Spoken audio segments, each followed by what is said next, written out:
I need you. High level of staff for the reception, what do you think? Probably That is nothing. That is nothing.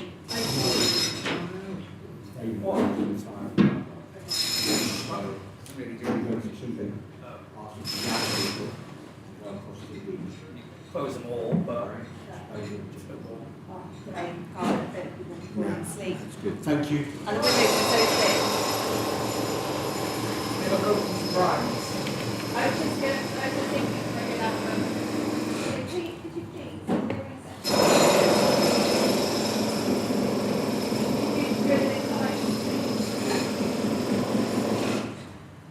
Where's the record button? 1, 2, 3, 4, 5, 6, 7, 8, 9, 10, 11, 12. Have you got any ratings?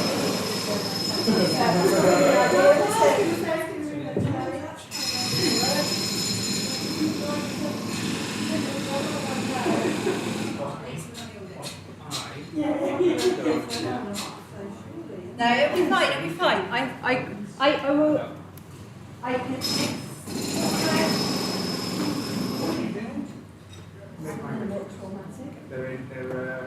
there's no point closing the windows because you can't do anything.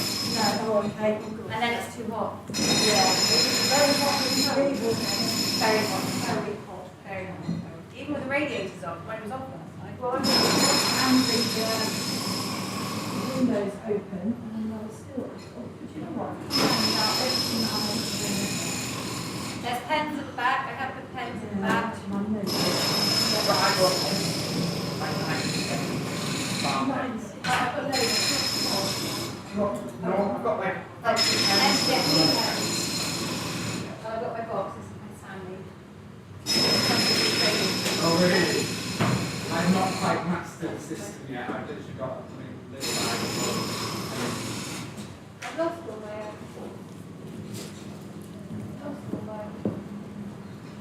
stretch.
that's already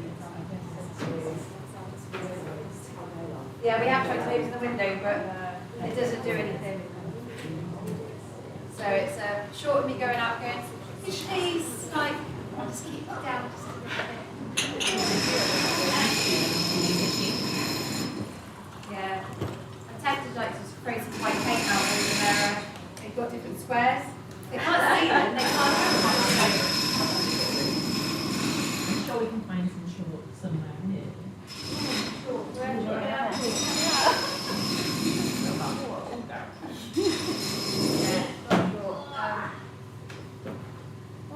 We'll stick that on there. And it's not that cold.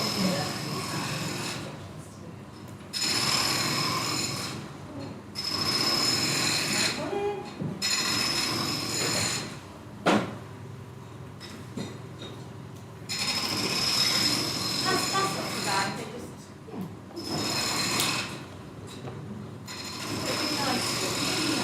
It's soothing. Everyone's knows. Everyone's by the end of it's going to be going, oh my god. Perfect, killer.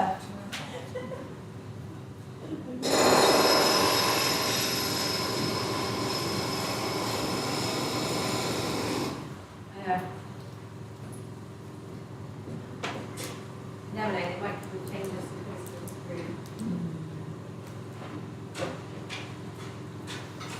all in all. I think we will move the chairs around a bit as well, because it's very formal.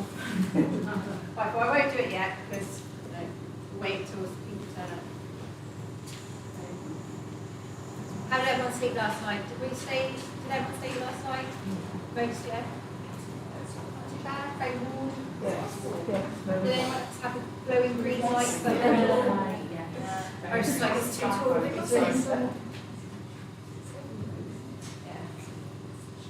Yeah. I have my pajama trousers back on my head. Trying to block out the light.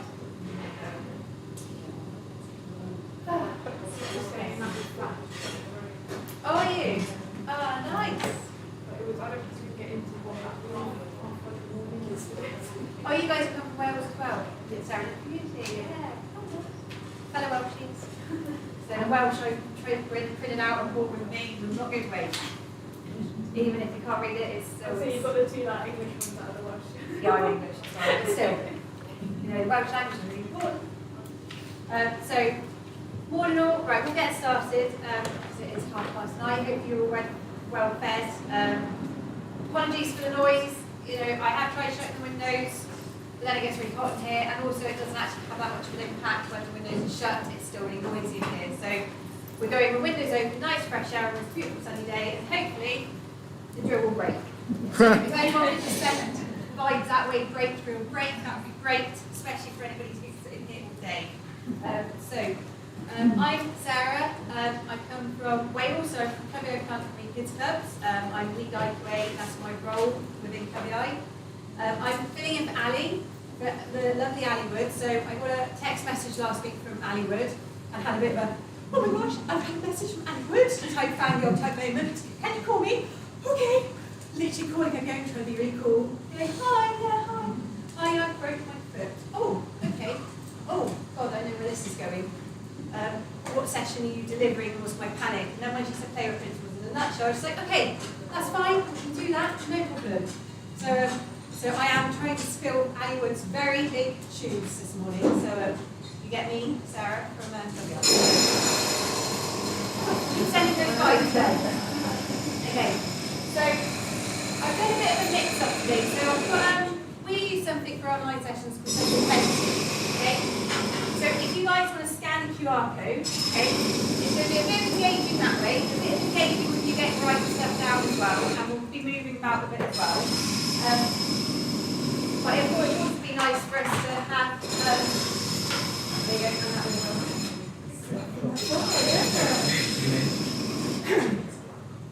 So especially where a lot of our learning is online, you know, if we do face-to-face, but because we cover Wales, a lot of our training is online sometimes, it can be really interactive, so this is one of the things as well. So So if you're on, okay.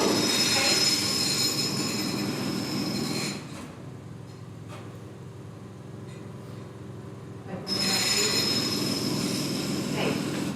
So, player principles. I'm hoping it's going to meet Ali's brief. She sent me some stuff across that I'm using for hers as well. So what she suggested to start with, and what sort of I thought to start with as well, is that we start a bit about, first off, where are you? So on your phone, it will be coming up with the confidence levels, so feel free to say out loud as well. So where are you with the player principles? Have you never heard of them before? Never heard of the player principles? That's fine. Have you heard of them but not sure what some of them are? You're confident, you understand them, or could you recite them in your sleep backwards and even in Latin? Not sure, there's many people out there. I've been working in playwork now for 20, how old am I? 22 years I've been in playwork, and I still could not recite them word to word. Although player principles weren't around when I first started my career. Okay. Perhaps we've got some other hurdles. So hopefully by the end of the session you'll get some sort of understanding of what they are. Fab, a lot of people were saying, not sure what some of them mean. Again, we're going to take them apart today, so hopefully you'll sort of start linking them to practice what they mean as well. And who's saying that, alright, I'm not going to ask you to recite them, but I'm going to try and gauge then who's the ones that can recite them in your sleep backwards and word for word and that. So, see, Sean, is it you? Am I going to have to quiz you? Can you do them in English as well? No.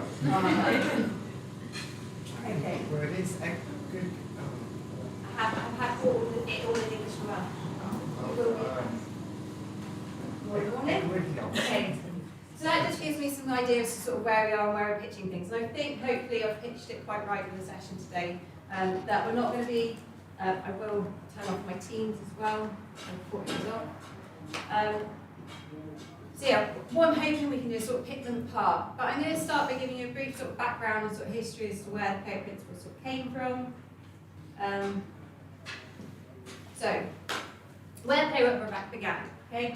So playwork's still quite a young profession, but it is a very special profession. I'll get to that in a minute. So it started after World War II. So we had all these bomb sites across Europe, and children were playing on them. Fantastic opportunities to sort of play with loose parts, take risks, and use those spaces which had been sort of destroyed in the war. Lady Anne of Hertford went to, I can't remember which country now, but she went to Europe and she visited some of these playgrounds that had been built on these bomb sites. And she brought it back to London. There is a video of her. I mean, you do have to be very wary of the language because some of the language there was completely inappropriate and used, and we wouldn't use it now. Sean's nodding, he knows the one. But it kind of gives you that emphasis as to sort of where it began and where playwork started. So we started with these adventure playgrounds. And playworkers were then called wardens. We were wardens, or play leaders. Another term that kind of, you talk to some playworkers and you go, oh no, I don't like that. I don't like the term play leader because we don't lead play. So again, language for playworkers can be, it's very interesting how you can sort of talk to people about certain language and you can get stuck in it as well. So things like children, young people. Is it children, young people, or is it just children? I've had many conversations, been sat in meetings many times, discussing that, probably hours. So yeah, we started off as wardens, and then in the 1970s, I think Fraser Brown was talking about it later with his sort of looking at where we are with it. The hippie age, he called it, but we came up with this term playworker. Okay, so it's from the 1970s really that we started playwork and the playwork sector. Okay. From this, we had these amazing individuals coming into playwork that were really passionate about children having these play experiences, taking risks, and all these opportunities. And we then had our first set of sort of ethos, our ethics, was player consumption and values, which I will hand out in a minute, and hopefully you'll see on a glance why we changed the player principles as well.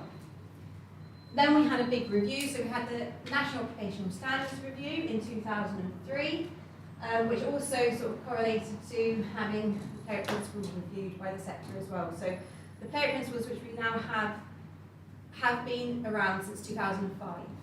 Okay, so that is, for those 19 years? 20 years, because we're in 2025 now. There you go, 20 years. So, 20 years, we have these player principles, which they are our ethics, they're our five rules, they underpin everything we do in the sector. And I think especially play is this magical thing. Play is this magical thing, and it's this international language. You can go, the amount of times I see children playing, watch my own boys playing, and you see them just play, and they don't talk. Play is their language, and they'll come running back, that's my best friend. Oh, what's their name? I don't know. Because they've been bonded by this thing called play that you just, they don't have to speak, they don't have to communicate, that is their way that they communicate. So I think, again, as play workers, we have these playwright principles that underpin our practice, but they also underpin globally a lot of people's practice. So as much as play is that international language, play work as well, I think we've got a very unique profession where we can talk to other play workers around the globe, and we have this play principle, it's the same ethos that underpins us. So I want to sort of go back to sort of the assumptions and values. We'll start here, okay. So what is a play work? What is play work? What is a play worker? So again, I thought I'd start here because the National Occupational Standards are currently under review again. So just as a bit of background, National Occupational Standards underpin all the qualifications that we have for play work. So we basically get together as a sector, so we take people from Scotland, England, Wales, Ireland, we come together as a sector and we discuss what is play work, what is a play worker, okay? So again, if you want to do it on your phones, or feel free to shout out, I've got post-its as well. This is one of the things that we keep coming back to. What is a play worker? What is our role as a play worker? So no matter whether or not you're new to a role or you're dinosaurs to a role, like myself, probably not as much as some people, but what is play work? What is a play worker? Facilitating. Again, we had a long discussion around the word facilitate and facilitating. Is there a difference between the two? And which one do we prefer? And people get hung up on language. Yeah. But it has such an impact, and this is again what we're going to sort of look at as part of the play principles today. Okay. Facilitator is coming up. Observe, play, enhancer. Oh, I might have to pinch that one. Who said enhancer? Anyone? Love it. I love that. I might have to pinch your word and take that for the nos. Enhancer of environment. Enrich and enable high quality play for children and young people. Okay, so yeah, amazing person that creates, maintains stories and play spaces for children. When we were discussing a part of the National Occupational Standards, everyone was sort of coming up with these big long words, and I kind of said, I always just describe this as a bit of a tool, to be honest. We are play workers. I see us as tools because we have our massive tool belts that we carry around, all our safeguarding, our games, our resources, our loose parts, our training. We have this all in this massive hefty tool belt that we carry around with us. But we are also a tool for the children to use however they want. They will put us down, leave us to observe them, they'll pick us up when we want. So yeah, sorry guys, but play workers are tools. But in a good way. Okay, so are there any others? No. Okay. That. So it's along the lines of similar to sort of what other people sort of saying when we look at it as well. Okay. So playwright assumptions and values. So before our lovely playwright principles that we've got now, we had assumptions and values. So the difference is playwright principles fit on one page quite nicely. You can make it pretty colourful. Playwright assumptions and values are on 2 pages. Okay, so I'm going to hand these round. I meant to bring my coloured overlays as well, but I'm sorry, I forgot them. I'm really sorry. I know, sorry. Does anybody want it in Welsh? There you go. So these are what our forefathers, our gurus, our play workers that started, the play work revolution. These are what they sort of put together as our starting points. Okay, these are our assumptions and values.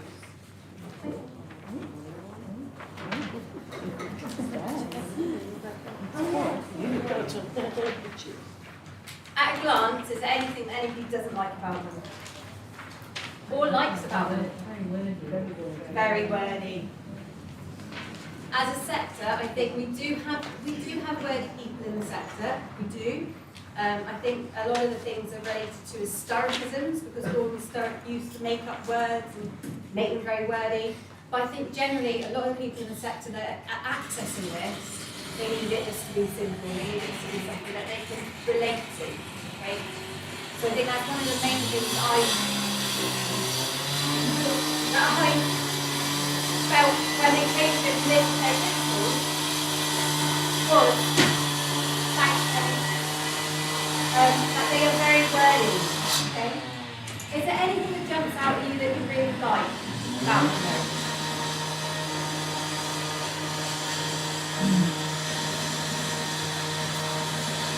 No, it's not making a difference. Number 3. Back to Canada in your mouth. What's number 3?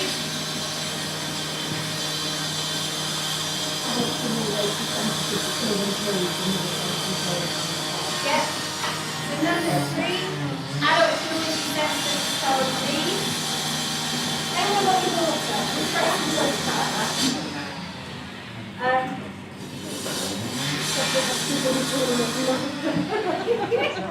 This is going to be a fun delivery.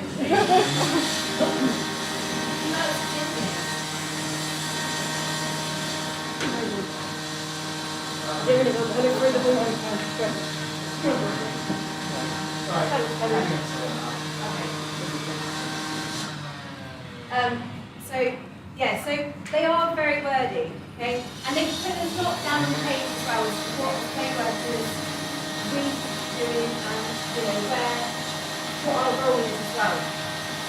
So I think from looking at it though, the assumptions, when we start looking at the code principles, the assumptions start to relate to principle 1 and 2.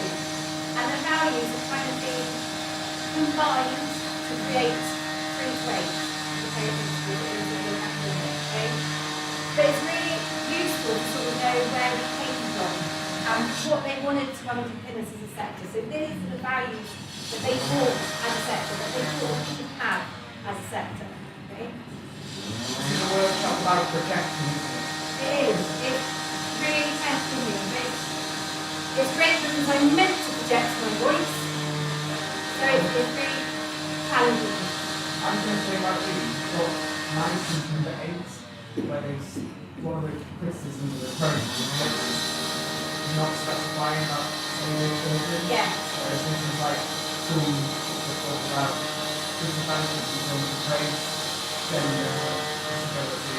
Yeah. Quite like that. Yeah, that's one thing I would say as well that we've lost. So there's a lot of detail in the values. So number 8, where it specifies about children with disabilities, with gender, with race, there's a detail there. But we've kind of lost that in the favourite principles right now says all children. And I know as play workers we know what we mean, but I think we've lost that detail sometimes from the values. Okay. So I'm going to wait for the last Sorry. one. Maybe now that's it. But it was so hot in here, I was just like, oh my god, everybody's going to sleep. But I think. Okay. Right, I'm going to hand these out as well. So these are the note principles again in English as well. Okay. Let me remind you.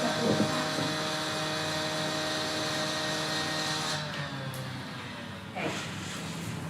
So play principle 1. Okay? All children and young people, okay?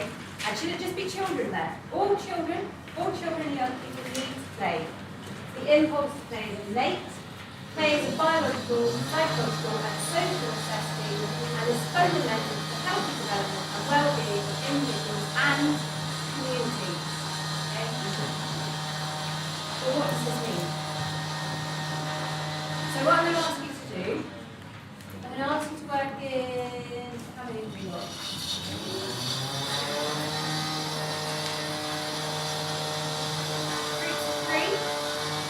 3 to 3, and I'm going to pass some post-it notes to the crowd, okay? And I want you to jot your thoughts down as to what you think this means, okay?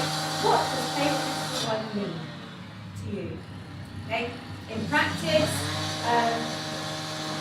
what's your take on it? Because again, the language is really important, using, especially if you're thinking that these are globally used. Is there anything that could be misinterpreted? Okay? Do you guys have maybe 3 or 2? 3. Right, okay. I'm going to pass the pages to the crowd. Grab the pick the whole if you want.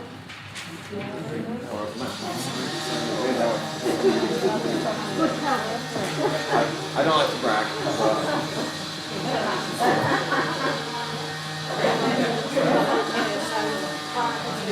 It doesn't mean 3 or 4, whatever, 3 or 5. Okay. If anything, I'm on like scribblers.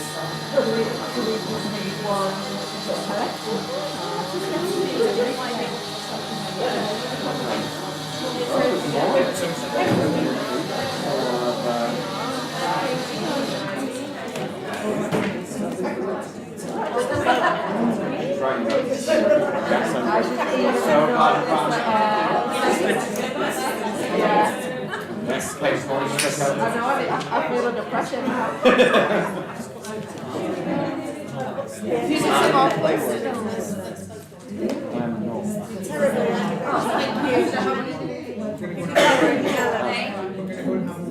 Okay. Were you lucky enough to hear what she said? Because I didn't hear. Right. Does anybody go back?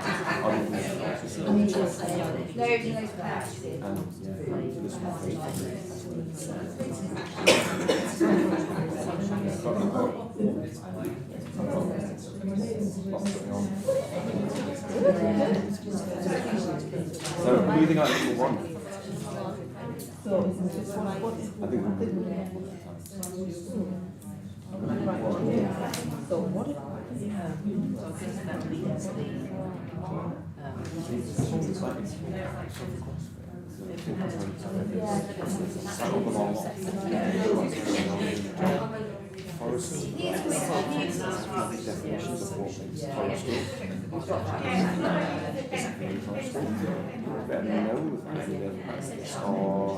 what you're doing. Nothing's spoken to me. It's like so everything that we're doing. So if you play one thing. So we do get to do it, we get to play with. You know what I mean? We can go to uni and take lessons.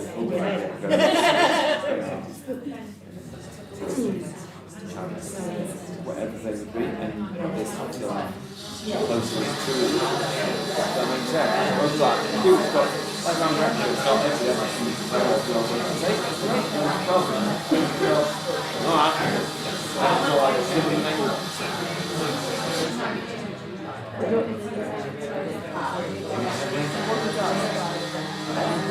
It's not good common sense. Yes. Is it another complicated people might be doing all that. So,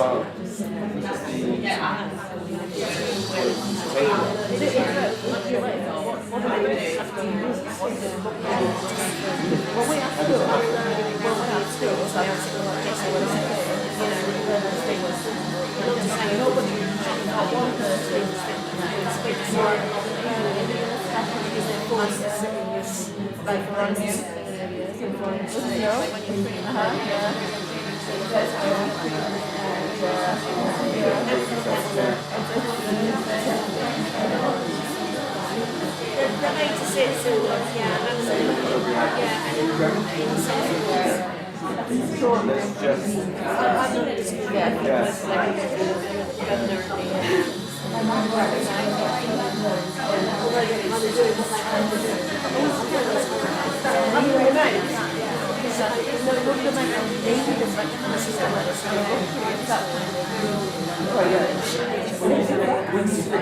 disembowelment from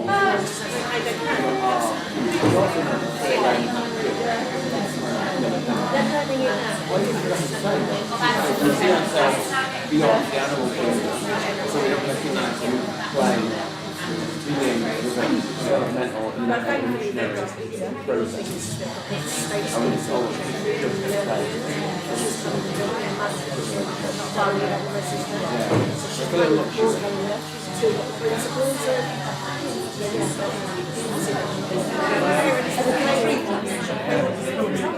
Other than why doesn't more of your enemy get like because that's what I'm saying. He doesn't answer that, yes. It makes you, you know, kind of horrified.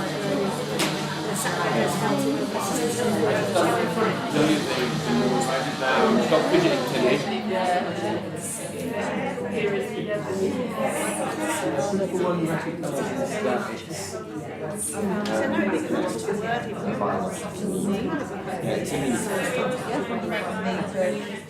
somebody asks why we do what we do.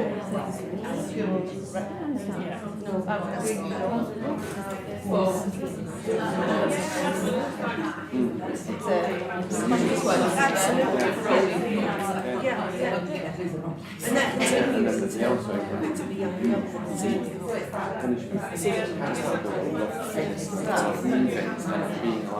that's still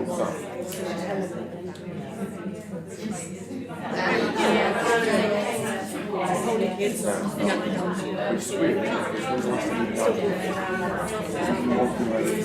is obviously still this intensity. So we're going to cut through it, we've been like having to do it. So again, for me, I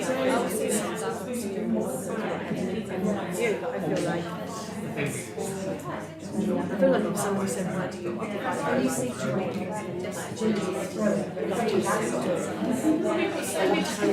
that in memory and be able to just regurgitate that, so I think it really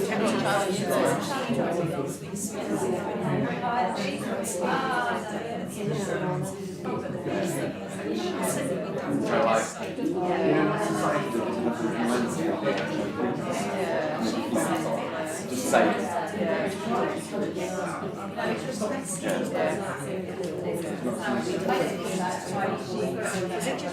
We're an actual fan.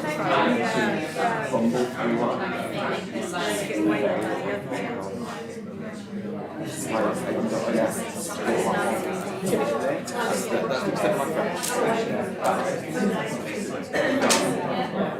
Still wearing a crystal. Struggle if you don't look after that. It's kind of priorities, isn't it? Yeah. But also, you know, sport is different. That's like the second exam. You know, playing through and not fit.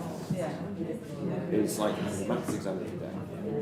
I always hate bringing people back, especially when it's so. This is a great time to network, isn't it? When you get into groups and start going, where are you from? What do you do? I don't like that. Yes, my God. No, it's fine. That's also what it's about, is about networking and getting Signs of that okay, so what kind of things have you written down then? Purposeful ones. So what does it mean? That's okay. We'll come to you at the end. So just pretend you didn't even say that. We're going to start with you guys. So you said essential. That's essential. Okay. Let's see if my handwriting can stand up for testifying. Do you want to scribe? I'll have to scribe for you. Oh, that would be lovely. It gets to the point where I can't write properly.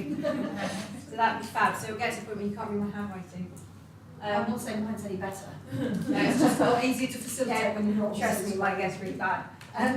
We've said what nature intended. Nice. What nature intended. I like that. Anything else for you guys?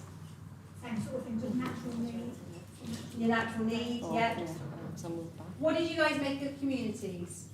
Did anyone mention anything about community? Okay, what did you guys? We talked about community, we talked about how the play workers' kind of role is often to protect that community for children, but then how the community will naturally evolve around them. So Yeah. parents will work the community and how there's like a little bit of maybe intervention.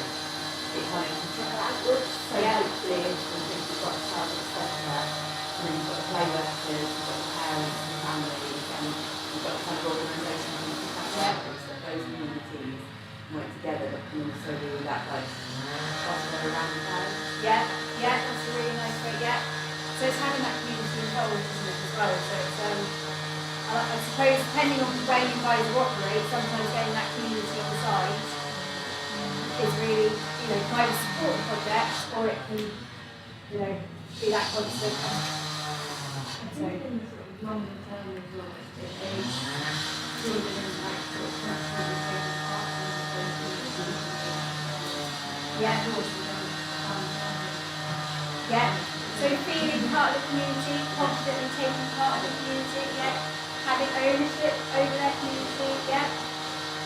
Yeah, which is probably something, again, you know, historically when you start looking at where children roamed, so, you know, when you look at our grandparents, you know, the distance that they used to roam from home, I think was something like 5 kilometres.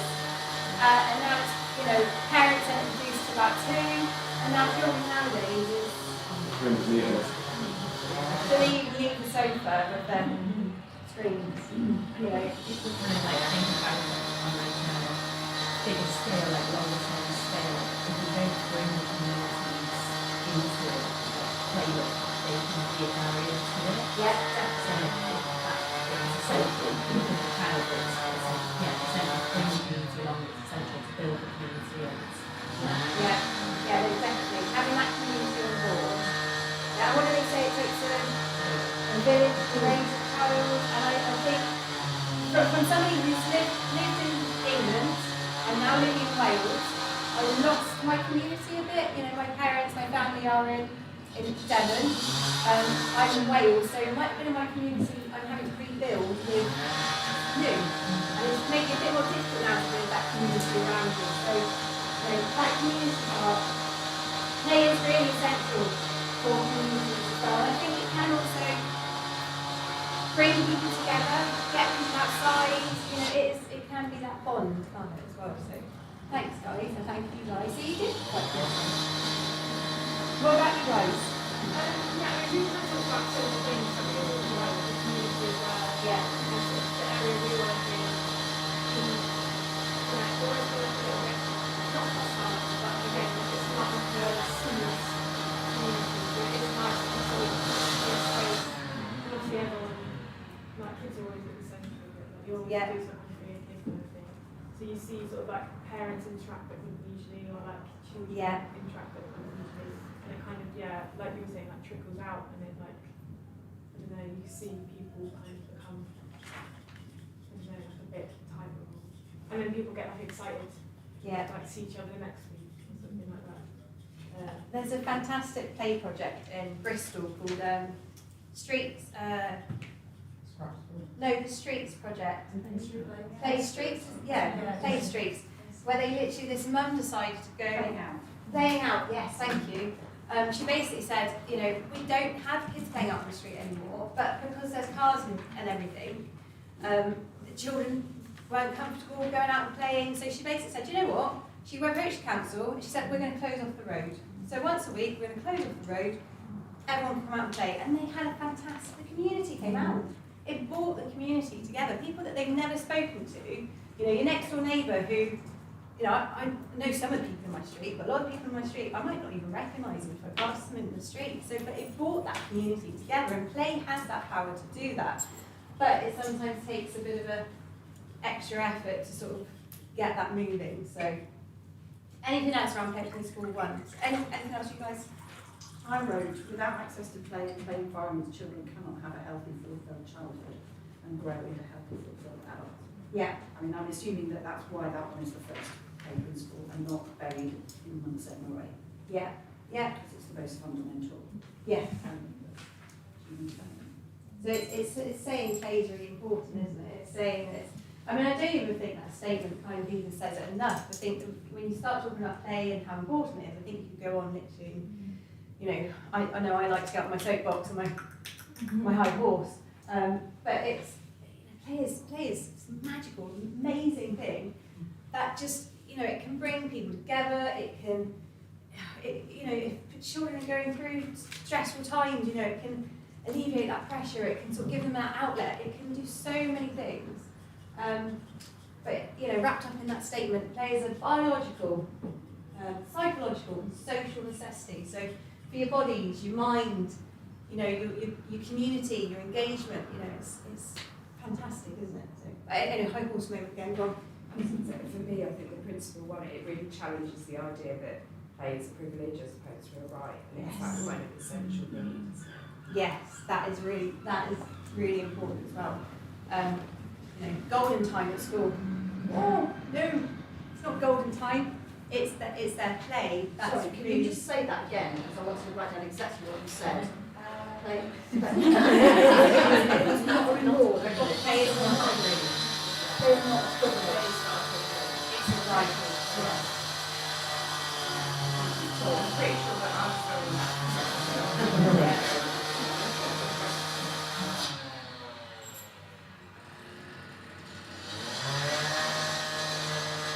Anybody else have anything to say about this or to add to it?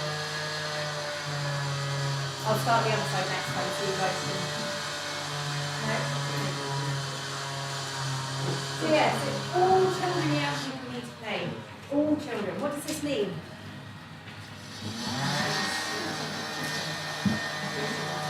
Yeah. Every child. Yeah. Regardless of their age, their gender, their race, their disabilities, and I think that is something which I think as play workers, intrinsically, will just make sure that it's inclusive, that children can play. But I still come across settings that if children are displaying challenging behaviours and they don't know how to deal with them, they will just exclude them. And that just, you know, my friend, and I always go back to her because she's had a hell of a journey, but she adopted a child who was 2 when she adopted this boy, and he's now 10. He's only just now at 10 got into school and been accepted into school, and not just accepted into school, actually taught, and not just tucked in a room with an iPad, which is basically his journey, his schooling journey. And it's really frustrating that any nursery, after school club, school that she's worked with, is basically one was too difficult. He has fetal alcohol syndrome, and she's just got that diagnosis. So I don't know if anybody knows anything about that, or the impact it has, but it's basically brain damage.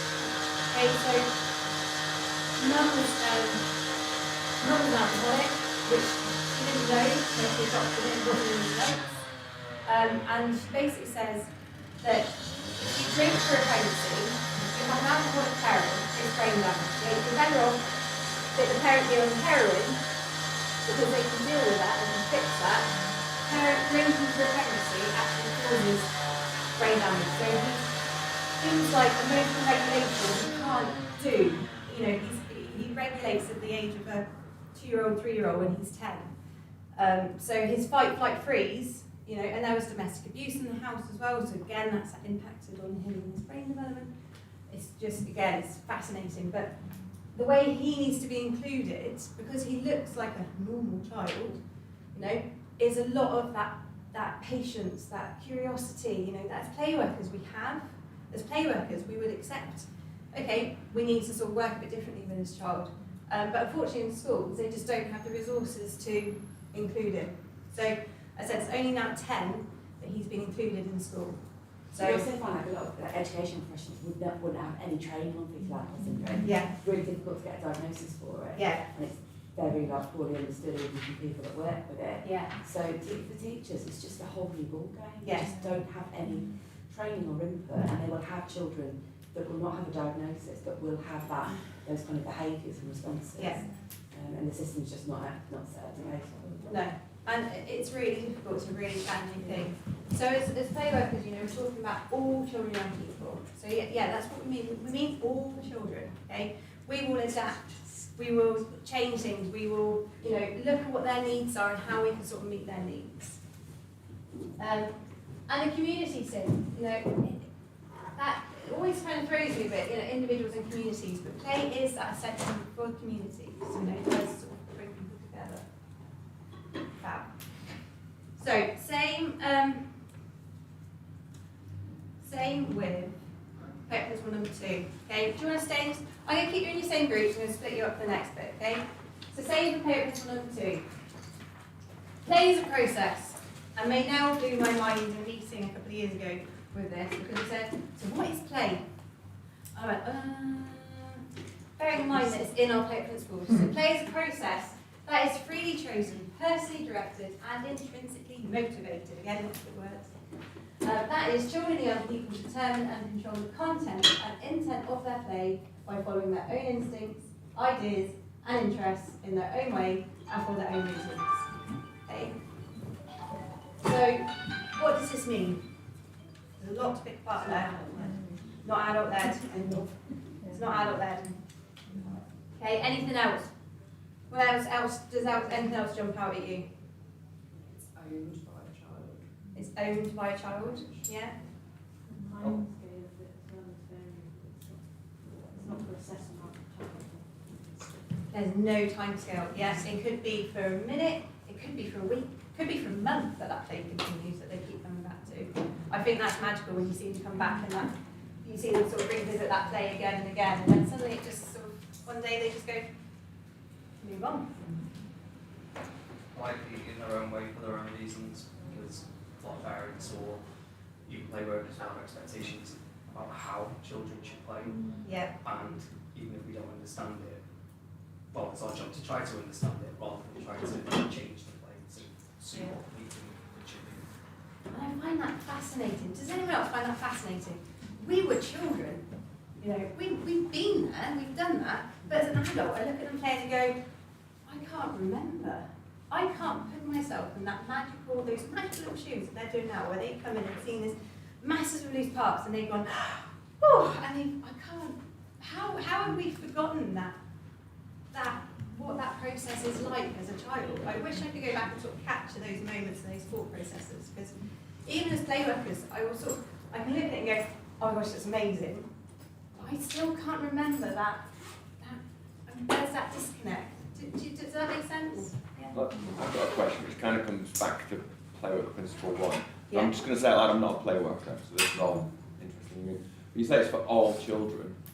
Why does it tap out at whatever age? I mean, we all still want to play. And Yeah. actually some of the nicest things you'll ever see, depending on your setting, will be when the adults kind of get in and gels, and it might not be like kids, family, but then everybody's doing it and everybody's playing. And I think we all still need to play. It's just that you get told that at a certain age you do sports or you do a hobby or you do something that I recognise. And actually, it's trying to fit play into societal bracket. Yeah. I can get away with it because I'm doing Lego. I can get away with it because I'm going to watch the footy. Yeah. And actually, we all still just want to play out the rules. I think if you talk to most players, they will say everybody needs to play. As exactly But as why you do our said. principals not say that? Because this is It's a about our general question. sector. Mm-hmm. So this is about what we needed was something that underpinned us as a sector, and as a sector we work with certain age groups. Okay, so I think there's that understanding that we work with school age children between the age of 3, 4 to 12. Again, that might differ depending on sort of where you are. So I think our values and assumptions, our play principles kind of needed to underpin us as a sector. And yes, I would love to say that actually that should say everybody needs play. Because and maybe one day, you know, where there's work going on with play workers going into nursing homes, eventually that will say all people need to play. You know, there's that possibility because play again, I'm gonna keep saying it, is that magic. You know, that people with dementia, you know, it brings them out of themselves and they can remember play. They can remember playing. They can remember that natural, their body moving, going through the motions. you know, so I think there's a lot to be said for exactly what you just said, that actually should be everybody can play. But I think as a sector, we need something to underpin us and sort of hold us accountable for what is our ethos, what's our ethics. So that's why we kind of go for all children. Yeah, because then youth work kicks in at 13, doesn't it? Yeah. And their little framework is early years for that. So. Yeah. And I think if Cool. you work with people that don't understand play, I think that wording is really important to get across to them. Yeah. Yeah. There's power in the words, isn't there? When we're dealing with schools, when we're dealing with different, maybe different concepts, different conflicting people that we're working in, you know, that's really important, that we can say, well, look, this is all children need to play, okay? And also, what we also have to back us up, so Playwright Principle 1 and 2 is they're the assumptions, okay? Those are basically what play we feel as play work play should be. Okay, so Playwright Principle 1 and 2 are what we feel play work should be. Am I right in saying this, Sean? I'm not talking. No, I think the only thing that's rolling around in my head around that particular one is, you know, when we hit 16 in Wales, but 18 in most places, when we get political agency, we can go out in the world and advocate for that ourselves, whereas the children, they can't. And also, because play is enshrined in the UNCRC, the Children's United Nations Convention on Child's Right to Play, that's what that builds on as well, because it's about saying this is actually enshrined in one of the most globally accepted Signed up for treaties. But it's interesting point you make about the other end of the scale, where as we get older and we suddenly start to perhaps lose those rights because we're not as cognizant as we were before, perhaps we do need to have similar sort of statements around play, because we probably use different words. Like when you talk about teenagers, teenage play looks completely different, doesn't it? And people don't even see it as play, and that's why. But it is play though, isn't it? That's the thing, isn't it? Yeah, absolutely. Then youth services kick in and they just rock up with a bag of footballs, and you go like, hang on, was that freely chosen, personally directed, and intrinsically motivated? Is it choice?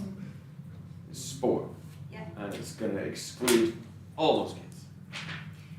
And again, this is where the language is really interesting, and how just simple words in here can start changing the meaning and start getting people to look at it in different ways. So, you know, it's really valid, and you know, things like this is really important that we sort of talk about it, because like I'm now thinking, okay, next meeting that I've got around the National Occupational Standards, I'm going to be bringing these kind of comments back and saying, this is what some of the people in the sector are saying, you know, because you are the sector, and we're a small sector, but we can be mighty, you know, we can have that big voice as well. So,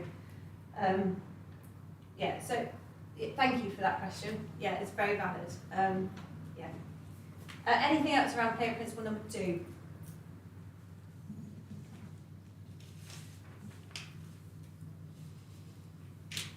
I always just like to sort of say this when I'm talking to people that are new into playwright. Basically, this means that play is the work of children, they're the boss. So leave it to them, yeah? And again, this comes back to that, because I'm not a play worker as well, okay. but I have worked in schools and early year settings for a very, very long time, and so one of my mentors right at the start used to say, play is children's work. And my understanding is you don't say that anymore. Oh, okay. But maybe I've got the wrong end of the stick. Is that something that's still commonly said? I think it was almost making it seem as if work is a chore, is something that you have to do when you become grown up, whereas play is freely chosen and calling it work. Okay. Maybe Again, that's my understanding. I haven't heard something. No, that's fine. So maybe I'll just. That's fine. Again, it's the language, isn't it? I love my work, so work to me is play. I love my work. You talk to somebody else. I am very fortunate. You talk to somebody else about work, and I'm really, you know, that daily grind. But I love that I'm a play worker. I love that that's what I've fallen into my passion. It's really interesting, the language. So I will be mindful of that next time I say it. Well, I may be wrong. Because I haven't been immersed in this sector. I'm kind of interested to know whether what you heard then was still a thing that you say. Again, I will pose it to more people in the sector and see what they say. Again, I've got to be really careful with what I say, because I always used to sort of say, you know, when we talk about this, you know, we as play workers, we plan for play, we don't plan the play. And it was only when I had somebody come out with me to shadow me who giggled at that, and everyone else started giggling, I was just like, why are you laughing? You said the full show. Oh my God. And now I cannot say it, so I now have to take a breath and say, right, so we do not plan for the play, we plan the play. Because she was in hysterics, and I can't now say it without her in my head giggling. And the amount of times I must have said this, and probably learners have sat there smirking and me going, oh, they're liking this, but not realising that actually, yeah. So again, the language we use, you know, we've entrusted people in the sector to sit down and put the play principles together, you know, and they picked this language. And I can tell you, having gone through, you know, I've been part of writing qualifications, I've been part of writing the National Occupational Standards. This is the second time I'm now sat watching it. The language we use, we sit and pick it apart. And I'm talking about, you know, the words facilitate. Do we like that word? 45 minutes we can sit and, do we like that word? To come around to the fact, actually yes, we do like that word. Children or children and young people. And again, you've got the 4 different nations. So you've got to be really careful, because what Scotland uses is completely different to Wales, to England, to Ireland, and then what's in place in Scotland. So for the National Occupational Standards, and again, I'm going off tangent here, but for the National Occupational Standards, for Scotland, actually, that's their qualifications. So anything that goes into there, they have to then assess. So I'm kind of looking at the last lot of NOS that I sat and wrote, you know, that I was part of, and went, oh, sorry. If I'd known that before, I probably wouldn't have put all that stuff in. Because I'm now looking at it as an assessor going, oh, we made their lives really hard as assessors in Scotland. Because in England and Wales, we then take that NOS and then write qualifications around it. So we kind of, and then, you know, I was part of that process as well. So I sat there going, no, I don't want to assess that. So can we change it to this, or can we do this? So, you know, it's, language is really, you know, and even then I come back to sort of things that we've written and gone, why did we use that language that time? And then, you know, you have the likes of Maynell that kind of, Maynell, can you shine a really light on why we use this word, or why we use this word? Sorry, Maynell, you're in the back. But, so yeah, play with principle 2. So yeah, if anyone asks you what play is, as play workers, play is a process that's freely chosen, personally directed, and intrinsically motivated. And if I had £1 for every time I said that in this profession, I'd be a millionaire. So yeah, and I will check that as well. But also, what we have had since 2005 is we've also had the UNCRC, which Sean just mentioned, so the United Conventions on the Rights of the Child. They have but they have put in place General Comment 17. And in General Comment 17, does anyone know UNCRC? Does everyone need a little bit? Yeah. So the United Nations Convention of the Child, Rights of the Child, have these general comments, and they write these general comments, and it takes about 2 years for them to write these general comments. They have to go around, do their research, go around different countries, to see how the different articles are being put into place. So General Comment 17 links with Article 31, which, does anyone know what Article 31 is? Yeah, the right to rest, leisure, play, recreation, which I have got in here. Article 31, all children have a right to relax and play and to join a wide range of activities. Okay? It's about leisure, art, culture and play. Okay? So again, this play is really important. So General Comment 17 was brought in to strengthen Article 31. So they're saying, actually, play is really important. You know, play is really important. It's vital that we put as much earnest and as much importance on that as we do education. And they also, as part of General Comment 17, brought in this legal definition of play, which I meant to put in here and I forgot. So it's whether or not, you know, whether or not that now legal definition of play that we have as part of General Comment 17, does it reflect what we as play workers understand play to be? Because again, if it doesn't, do we need to be tying it together? Do we need to be reviewing it? Okay. Okay. what I'm going to ask you to do, I'm going to ask you to pick a card. Don't open them. Pick a card, pick a card, pass it around. There should be enough for everybody. No. I wish. Okay. Pick a card, pass them around. Basically, if you are, I can't remember which one I left out. There's 3 suits in there.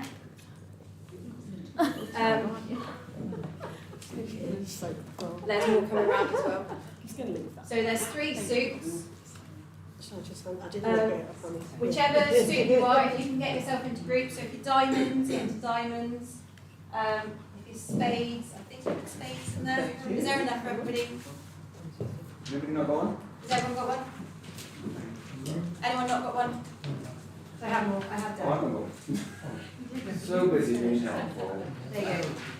And I have diamonds. Have we got diamonds? There you go. Have a diamond.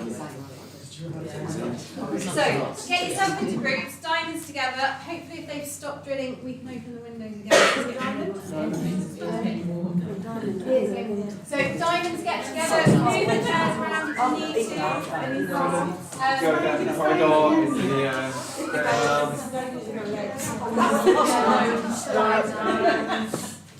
honours, the winners.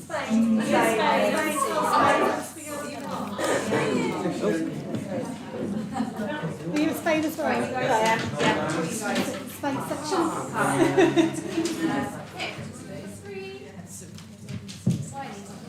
Keep moving, I'm going to start leaving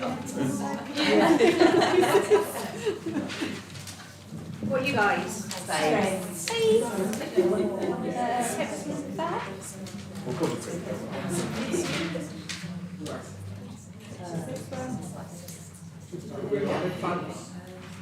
And you guys, feel free to move chairs around as well. So, I'll get you pens. Okay.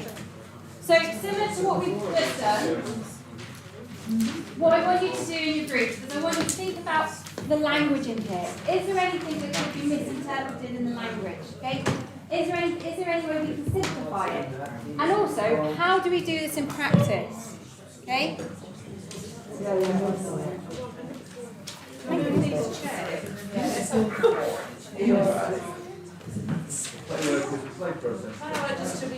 Oh yeah, please do.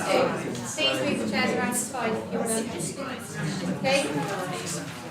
So think about how you might simplify the language and how can you put this into practice. So what does this mean in practice? Okay? And anything else you want to sort of put in about this as well. I can write straight on it, you can use post-it notes, or dot pens. So I think it's about all Find the most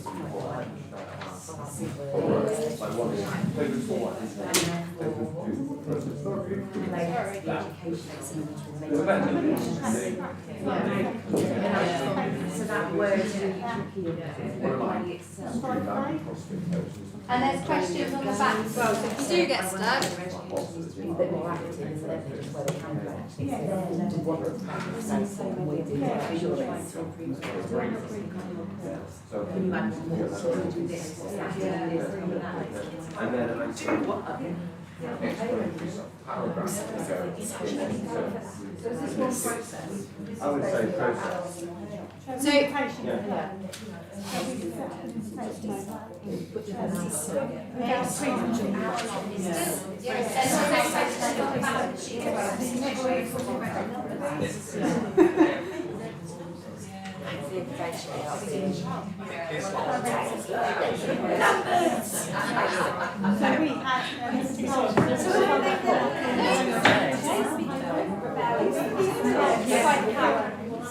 so on the back of the sheet is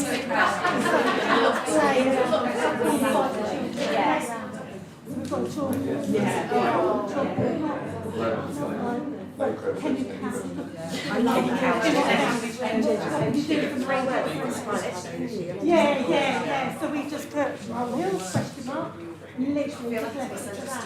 And we had children jumping from one to the other, children speaking all that. But without that, the day before, they hadn't noticed the molehill. Or even the opposite, So is that, literally well, just that's was that completely little, conflicting, so we've got to sort that of put little down. prompt. Should be a warning. Is the question mark? We know it's not little question mark. Yeah, maybe, yeah, maybe.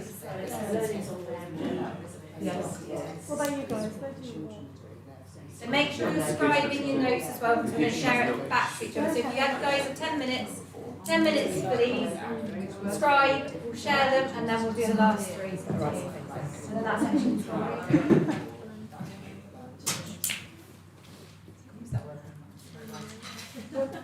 I was thinking it's a protectorate phase, obviously, from going out and engaging with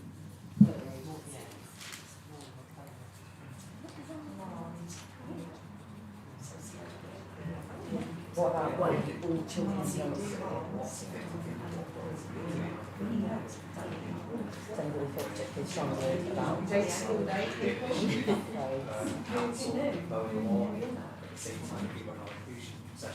Yeah, it's not available to them. My experience says that some children don't actually know how to play. I've seen some, they don't know. So we have children that come from school and they'll come and sit there and they'll be expected to be told what to do. Waiting for instructions. So instead of supporting them, what we were doing in that situation, now enable that case actually happen. Yeah. Successful way Maybe it's about noticing. what they needed. No, that's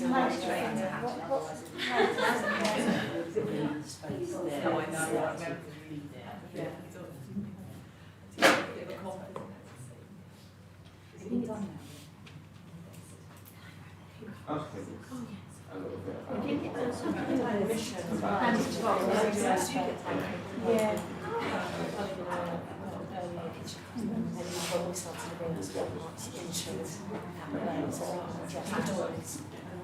The first time we come in, actually one of the children that was like putting the boxes in the bin, they thought we'd get rid of them. So like, yeah, so we, no, obviously there's some pens, obviously we've had our help with scissors for young kids, but you know, there's some tape, there's some material, basically kind of it's there for you to do whatever. I was giving them permission to, if you want to jump on the bottom, just smash out the box and stuff.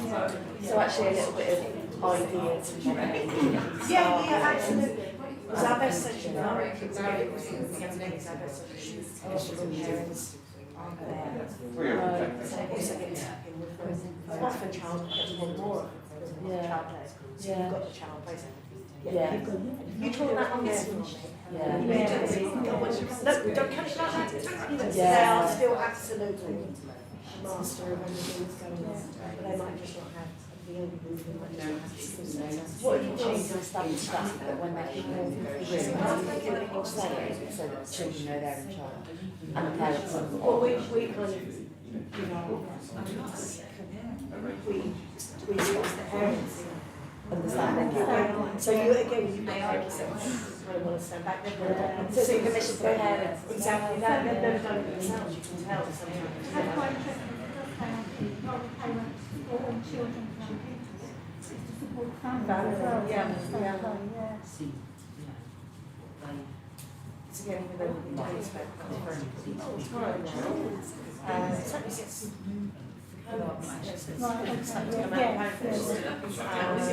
we still get parents coming into our session. When we've got these sessions, it's a bit like, oh, you're not getting the toys out today. Why? They feel like it's child's home, and we know to go to those Yeah, I do. Just tweak it. Educate the parents so that they can take that on, and then when they get home, before they put it in the box and recycle, maybe they would activate it.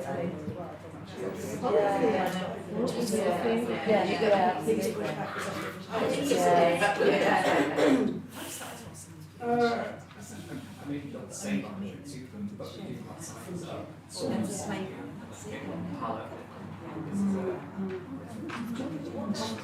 creation of a space for them to so the creation of their space. So they're creating their own space and their own ideas. Or are we letting them create it? Like, where's the... How do we have invitations to play without creating the space they need to create? It's all right.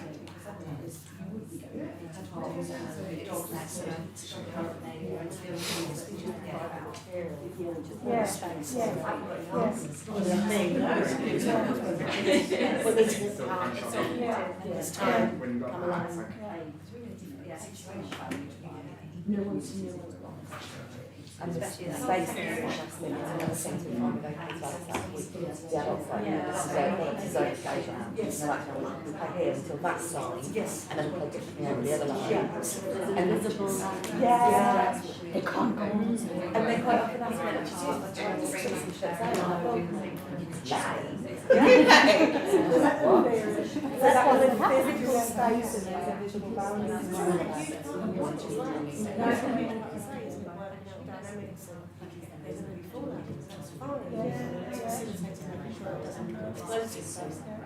So when it comes to the emotional space as well.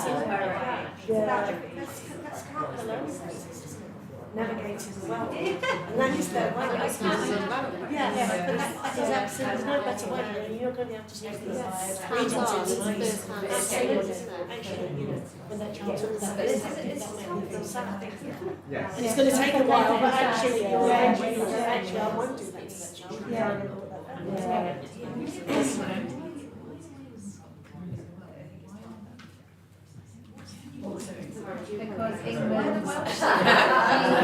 England regulates its radio services. We still have regulations on.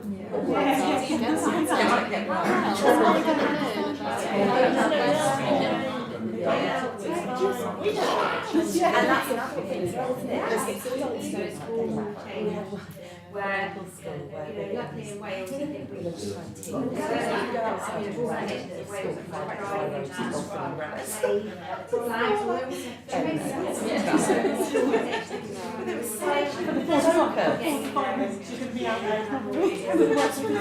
because we have regulated childcare, we have regulated like there's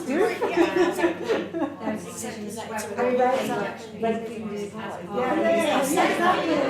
Get some bubbles out. we still have Most the regulators get freedom of childcare, we want to be, they were when they did reviews of childcare, CCLC, and it's now CCP, childcare play learning. absolutely. But we refuse play work, and then those things so again, we have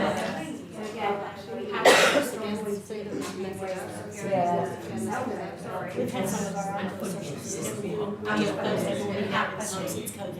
We've had days where we've got out just sit with a child apart. Or one child might turn up and take a picture and send it to he was saying how they just got that kind of crisp look, and you've got bubbles with your baby and stuck to crisp ground, and you make it one family time. But like generally now it's taking a bit out. It's okay. and actually,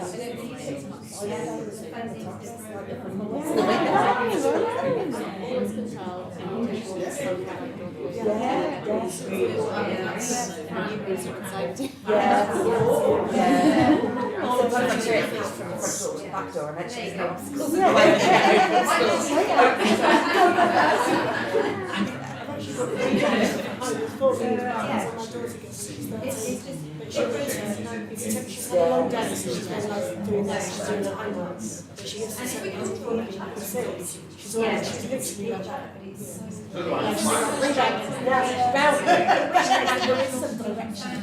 yes, absolutely. You know, at the moment, right now, But would you go back or would you get them to recognise music? And I suppose they need to Invite a child, actually to recognise how they feel. so between the again, two. that really For them, it becomes a combination. So it's really important for them. To then realise how different it is. And Yeah. So it's like the experience, providing a bit of reflection as well. Fab. How you all guys get on? Should we sound up 1 minute?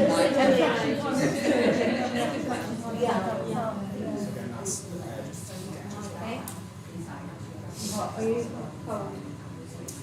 Oh no. Oh, it's so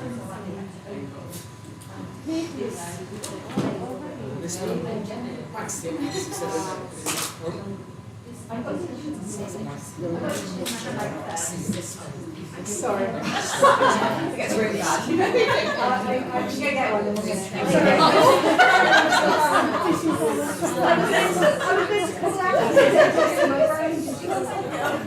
your brain and then get together then. There was a coordination going on there. I had tissues and Yeah, I'll go on.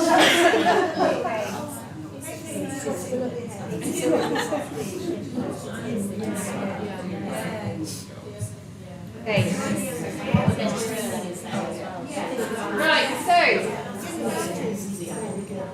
if I can bring everyone's attention back, shall I hold up? We're going to start with checklist number 3. I'm going to hold up to you guys. You can talk me through your full process.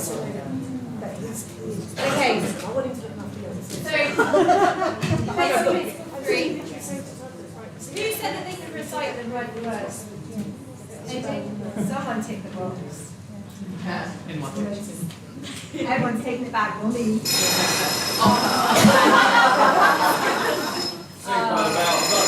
me. Yeah, I'm really tempted to say, should we take it into the bar because it might be quieter? Are you guys happy if we take it down to the bar? Yeah. Can we grab your head? Oh.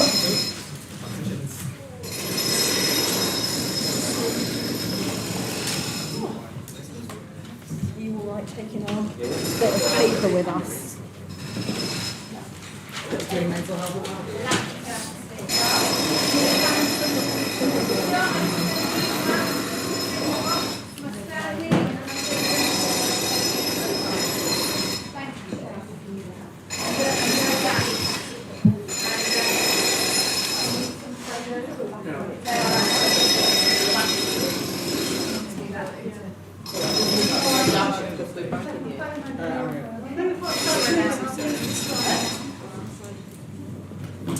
Right, take it to the bar. Do you need anything else to bring over? No, I'm just going to roll with what I've got. So I'm only with that.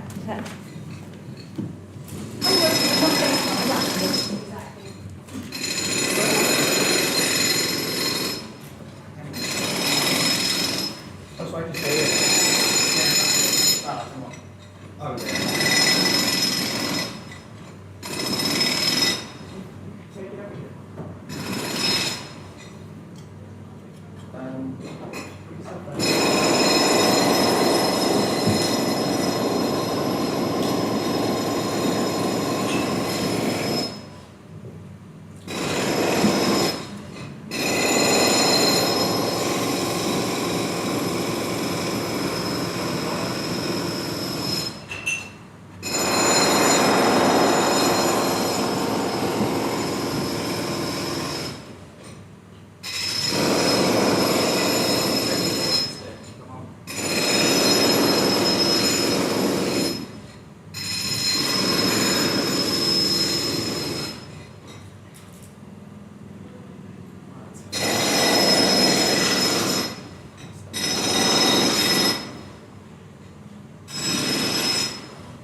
Oh, I absolutely not.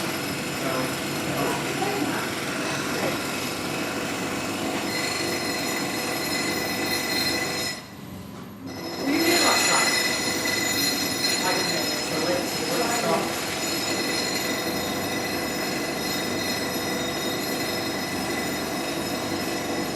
Right.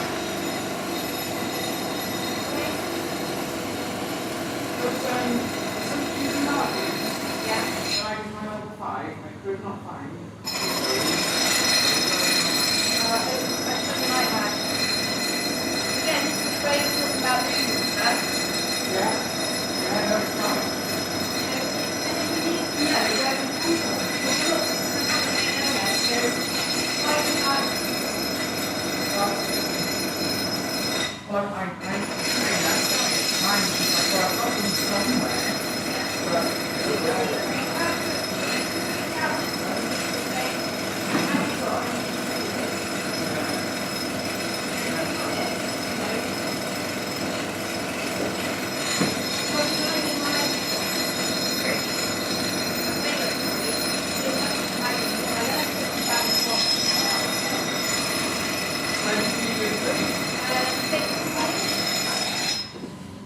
College down in Devon. They did the foundation degree.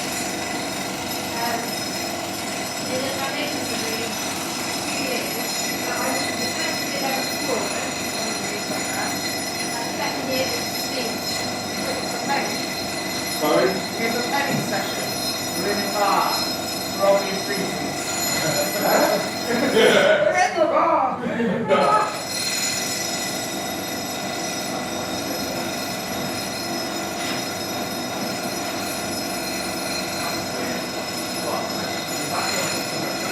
Look!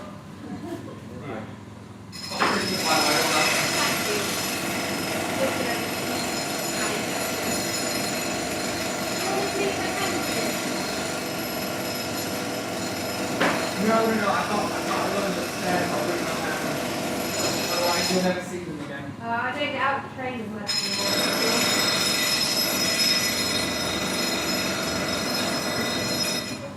Now I'm the ice way, that's what we're taking that from you. Now what? Nice to be out of the train. Oh yeah. Doing the actual fun stuff.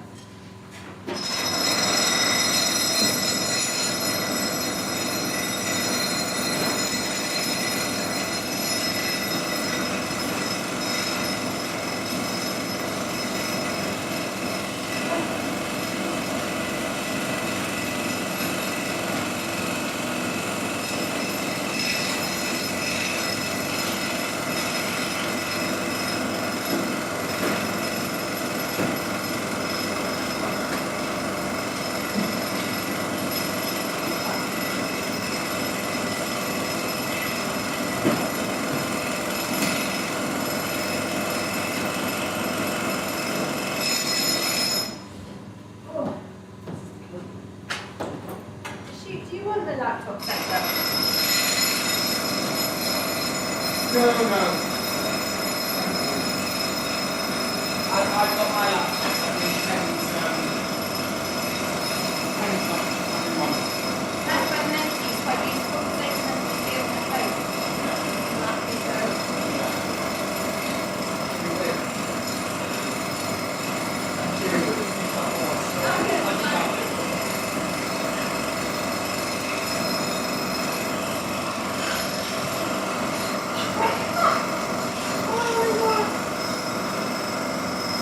That is awful. I think everyone would be interested again.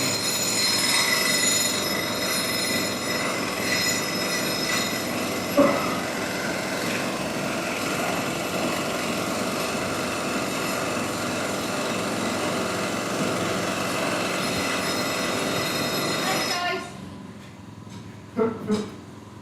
Really helpful. Add it to the yacht. Ambiance.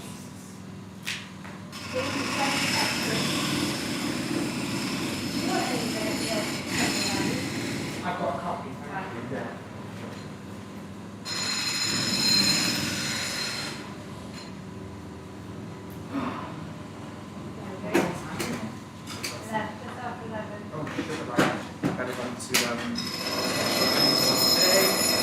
Thank you once again, Sarah. I don't think anybody else in the room.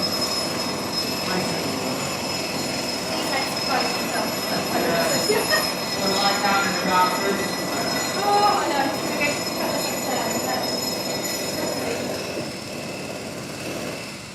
go to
available to everybody.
something that's pulling on it, it's not.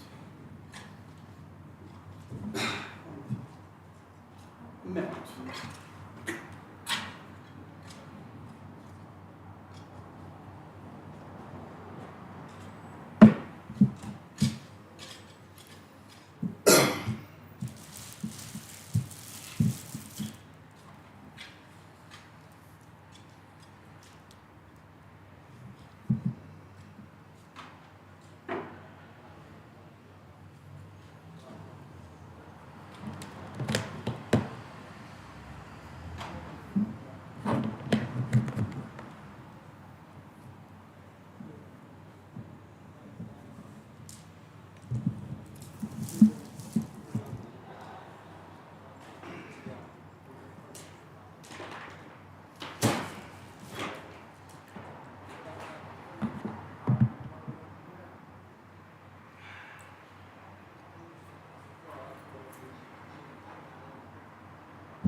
They actually stopped drilling out there.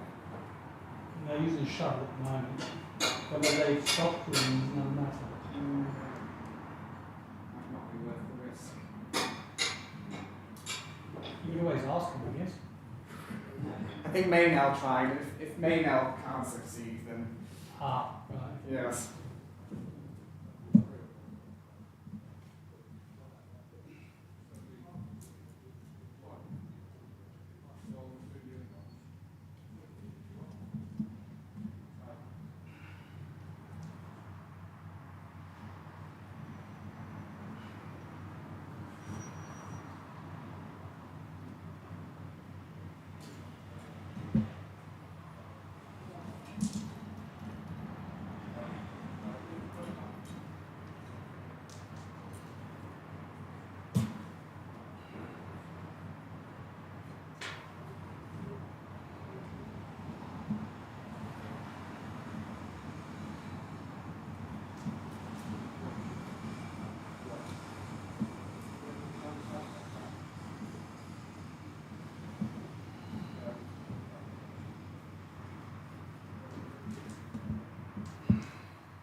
change of plan, is there?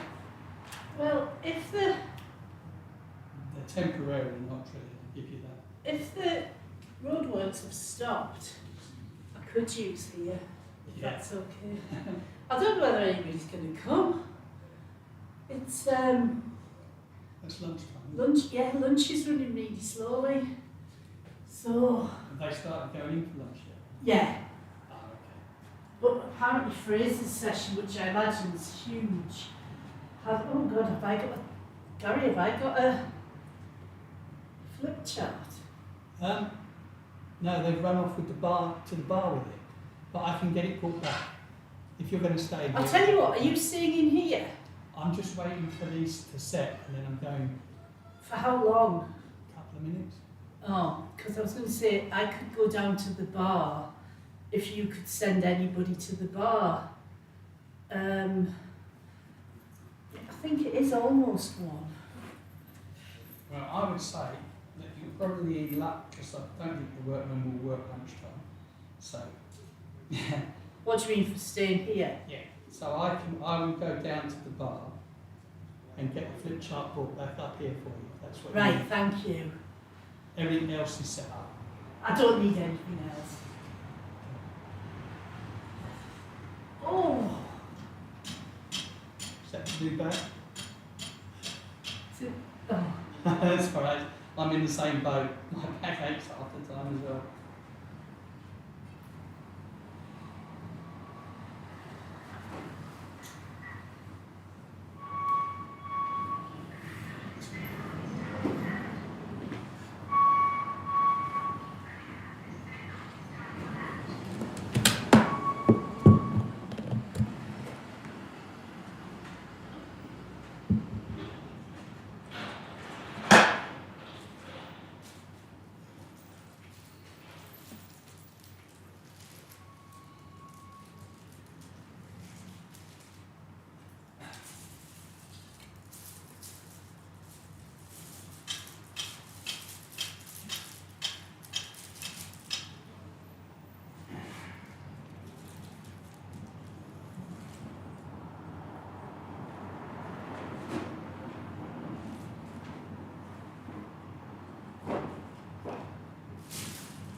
Right, I'll get the flip chart sent back up. Thank I'll get you. the signs changed.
We weren't sure if you were here or in the back. Have you managed to eat? Yeah. Just move the chairs wherever you want. Yeah, we're having chit chat. Say that Are again? we having a chit chat? Yeah. Yeah, lovely. Oh yeah, it's not a... Not a presentation, you think? Me and Elle's comment about the highly professional thing, I was thinking, well, I'm not doing that because I'm really interested in... Thank you very much. I didn't realise Gary was going to send somebody else. Oh, dear me. Yeah, I want it to be very much everybody just get the chance to talk about their reality. I haven't had one like that yet, so there's no for me. But you have eaten. Yeah, the cheesecake's going to kill me. It's beautiful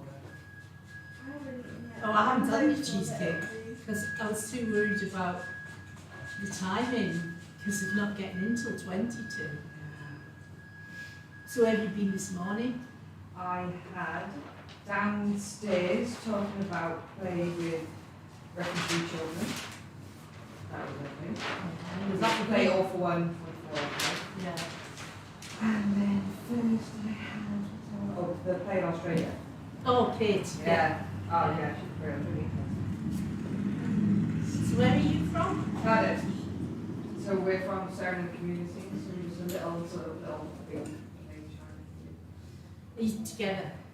No? Oh, where are you We from? just got confused at the same time. I'm Sheffield. Oh, I haven't seen anybody from Pittsmiller. How many of you have come this year? There's 4 of us from Pittsburgh, and then we have a play partnership with Sheffield, and about 9 people. Thank you. No worries. Gary doesn't do anything. Just a tech guy.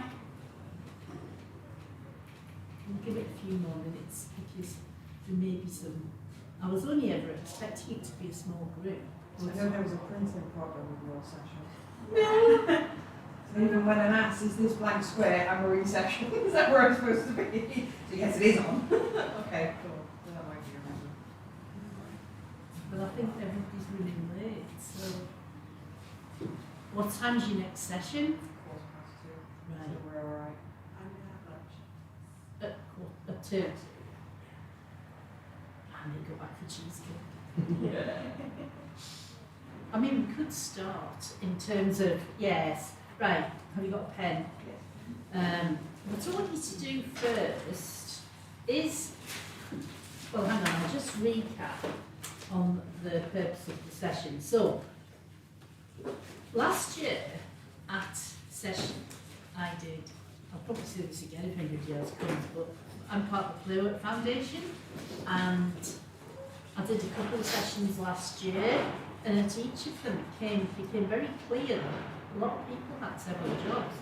And it gave me an idea that day to do this today or at some point in the future through one of our other channels. So it's really, how do we fit our different roles together, paid or unpaid? What are the challenges and what are the tools we can use to make life as easy as possible for ourselves with our hybrid work schedules? So what I'd like you to do is kind of use this postcard to write about yourself and your position around this, and I'm going to do one as well.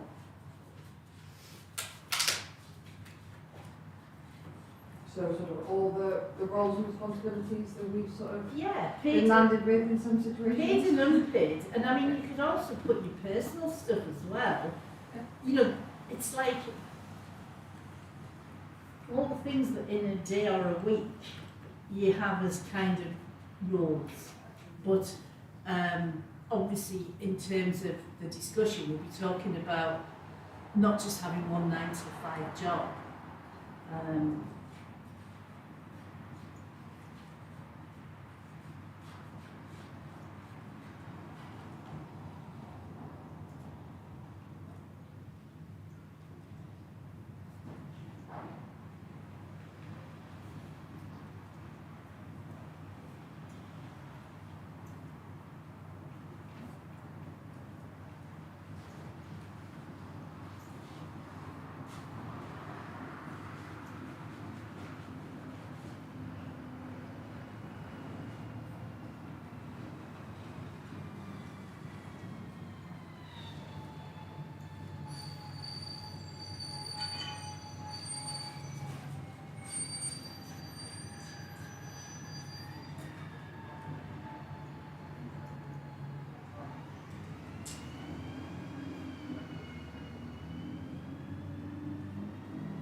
of introduce this with me before you do your me's.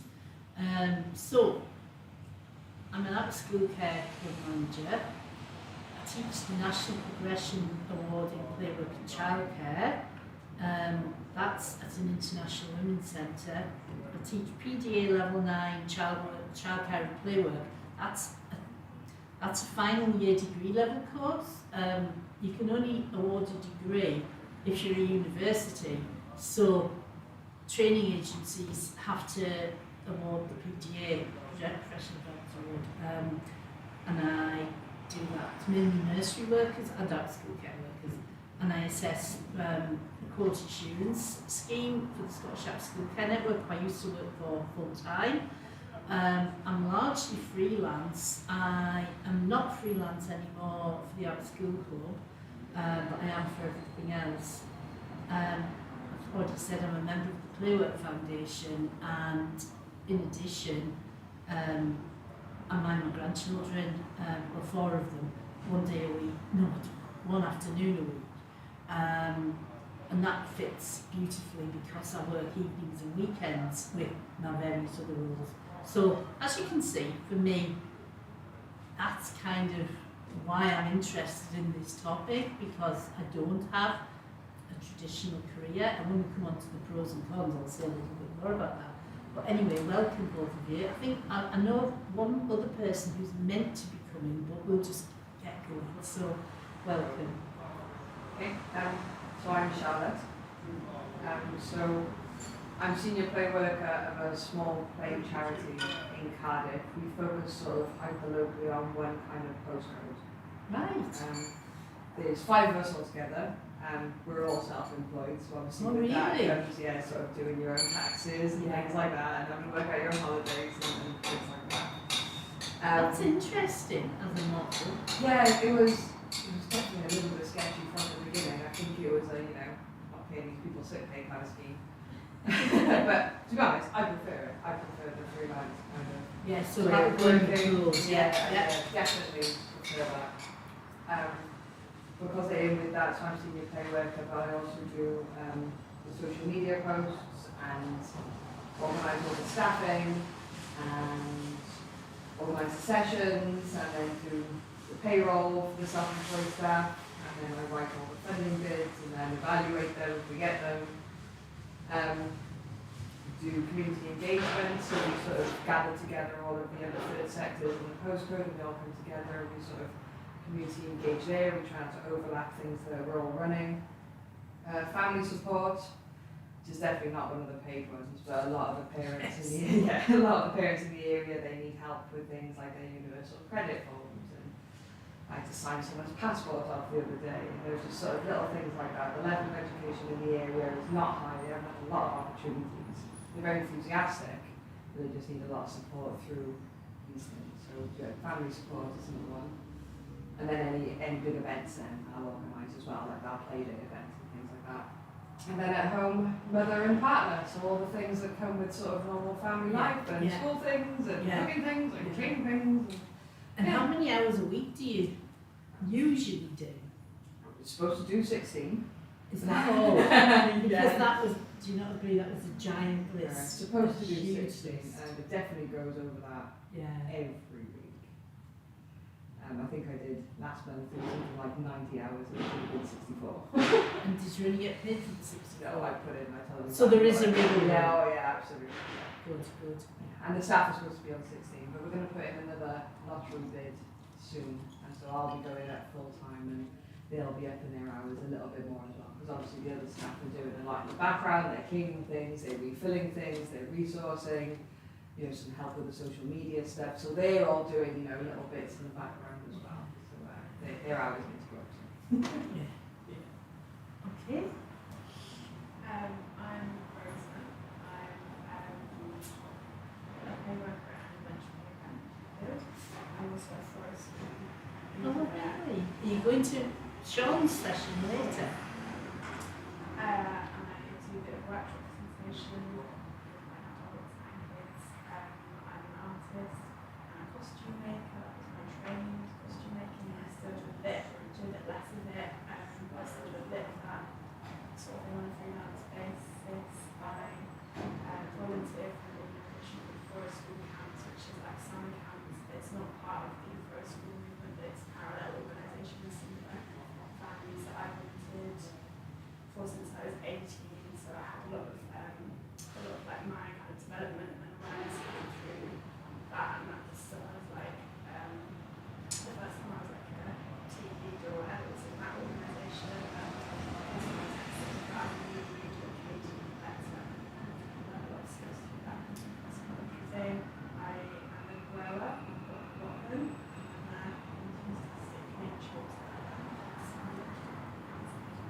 So you have a huge amount of different roles, but you have a lot of roles within your job, and you've got lots of different roles. And the thing I'm really interested in is how we fit it all together. So what I'd like us to do now, and again I'll do it as well, do you need another piece of card, or can you write on the other side? Pros and cons. What for you personally are the pros? At one point I thought about doing a SWOT analysis, but then I thought, no, pros and cons is enough. So I've got to the point with my eyesight where I keep having to put my glasses on and off because I can't see to read, but I don't need them for looking at people. So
Charlotte? Okay, do you want to start with your pros? So I've got flexible work schedule, because I'm organising everything, I can just organise it to suit me. So that's handy. My child is older, so she's 12, so she doesn't require quite so much childcare, and quite often in the holidays she'll come out to holiday play schemes because she's very strong and she's very energetic and she knows how to carry things and she's very good at people. So that's great, you know, that's really handy. And there's no sort of Pro handy child. Has very useful child, yeah, she's got a calmness about her that I could never reach. My partner is a framework with us as well. All right. So we're coming from the same place, Yeah. so that's handy, you know, with the commute and making sure that I can't make up an excuse to be sick one day because I know where he lives. So that's firm. With all the kind of engagement we do in different pockets of the community, I see we've got very good connections. We've had a lot of really good networking opportunities. So, you know, I know if I need something or I need to put on quite a specific thing, and because of all the sort of extra things that we've done with the other third sectors, I know who to go to. So, you know, good connections. On life autonomy, you know, it just feels like we've sort of got that little bit of control. You read mine? Yeah, it's nice to have a little bit of something, yes, I can control this, and there's so much going on in the wider scheme of things that we can't really control. It's just nice to sort of have that feeling, yes, actually I can do this the way I want it done. Yeah, and sort of interconnected duties, you know, a lot of the different kind of things that I have to do. Obviously, I'm organising the event, so I know what funding is needed for the event, so I can put in the bid for the funding. I know where the timescale's coming in, so I know when to plan the event, buying things. So they're all sort of interconnected in that kind of way. So even though it's not, there's lots of it, you know, they all kind of overlap for the better. Yeah, so yeah. That's your pros, yeah. Okay, and your pros, Rosa? Yeah, autonomy is the first one.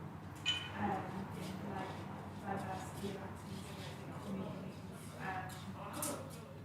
like more inspiration, more knowledge, things like things that I kind of experience in one thing that I'm doing affect my ideas and how I react and respond to things that happen in another area of my work. It means that everything I'm doing is because I really believe in it and I'm passionate about it and I'm really motivated to do it. And it means that I can sort of plan around my energy and my positives and I'm really kind of I'm taking a bit less work. You know, like just building that makes sense. I mean, I'll be touching on some of the things you said there a bit later on. So hold on to those thoughts. So my pros, if we were playing bingo, flexibility was my first one, and the second one was autonomy. And you used the word diversity. I said never been bored. I like diversity better because in fact I've actually technically still got 5 roles because we have an organisation in Scotland called Outdoor Woodland Learning, and I've been the secretary for hundreds of years, and I'm about to give it up. And the bizarre thing about this role is you get paid for it. I mean, I've been 66, so I've been in the voluntary sector for easily 46, 48 years in various ways. And this is the first time I've ever had a volunteer post where actually the secretary and the treasurer get paid. So, so currently five jobs. So yeah, a lot of diversity. And leading on from that is the not having all my eggs in one basket. I've been working like this since I think 2006. That's when I last had a full-time job working for the Scottish Out School Care Network. It was a lottery funded project and it came to an end and I stayed on and fundraised my own salary and then an opportunity came up from one of the local authorities that I've been seconded to. They needed somebody full-time, or not full-time, but you know, part-time, and so I went self-employed and worked for Stirling Council as the school care development officer. And as I say, I kept Soskin, and I built up quite a big portfolio, which I've now whittled down, as I say, to 5. I used to do loads of things, and that, I'm not going to go into that today, but I had too many things, and it was all over Scotland, which is a big country. So I now do 3 main ones, as in 3 every week. The Soskin work is occasional, I did some last week, and the outdoor woodland learning was just minutes once a month and organising meetings. So, not having all your eggs in one basket means that if you lost your job and you work 39 hours a week, you've got to find a job of 39 hours a week. This, the way I work, if anything, and I mean, because I'm about to reach retirement age, I'm going to start dropping things a wee bit at a time. I'm not going to give up, I hope, into my 70s, but a bit like you were saying about that thing about paraphrasing, but what makes your heart sing, what really motivates you. I want to keep working, but I'll work less to be realistic about my age. So yeah, not having all the eggs in one basket is really important. Something I only thought about when you talked about going to work with your partner, I work from home a lot of the time and have done since I think 2002, because the job I had with Soskin then, there was a team of 6 of us, we covered the whole of Scotland, so we were home based and we just went in once a week, and I've kept that up. So COVID for me was an absolute doddle because I've done it for years. So I work from home for all my prep and admin and marking, and then I'm out at the Out of School Club and to do the teaching at the International Women's Centre and the degree level class on a Saturday. I'm just winding up teaching the year below, the kind of second year degree level. I'm stopping doing that, so I'm finishing that class, and that's always been at night. So I used to do 2 nights a week of that, so I dropped one last year, and then we didn't take any new students on, and we're not taking any on. So I'm losing my evenings, which is great. So yeah, that's the working from home flexibly is great. And something again that this isn't to do with the way I work, but you touched on it as well, Rosa. I've put the change primarily the thing that makes my heart sing is the fact all the work I do, apart from the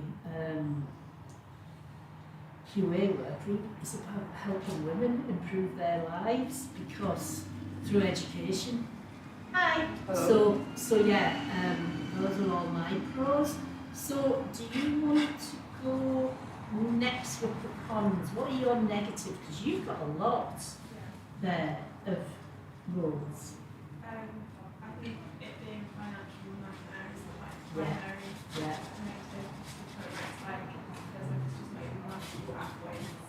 And I think I end up doing unpaid work, and there's a difficulty where you're like work leads into your voluntary work, or your just work in society, or doing fun. That's like quite difficult. I think there's something about work like not being valued by people, by society. When I try to tell people what I do, I listen, they can latch onto one thing because it's like stressful.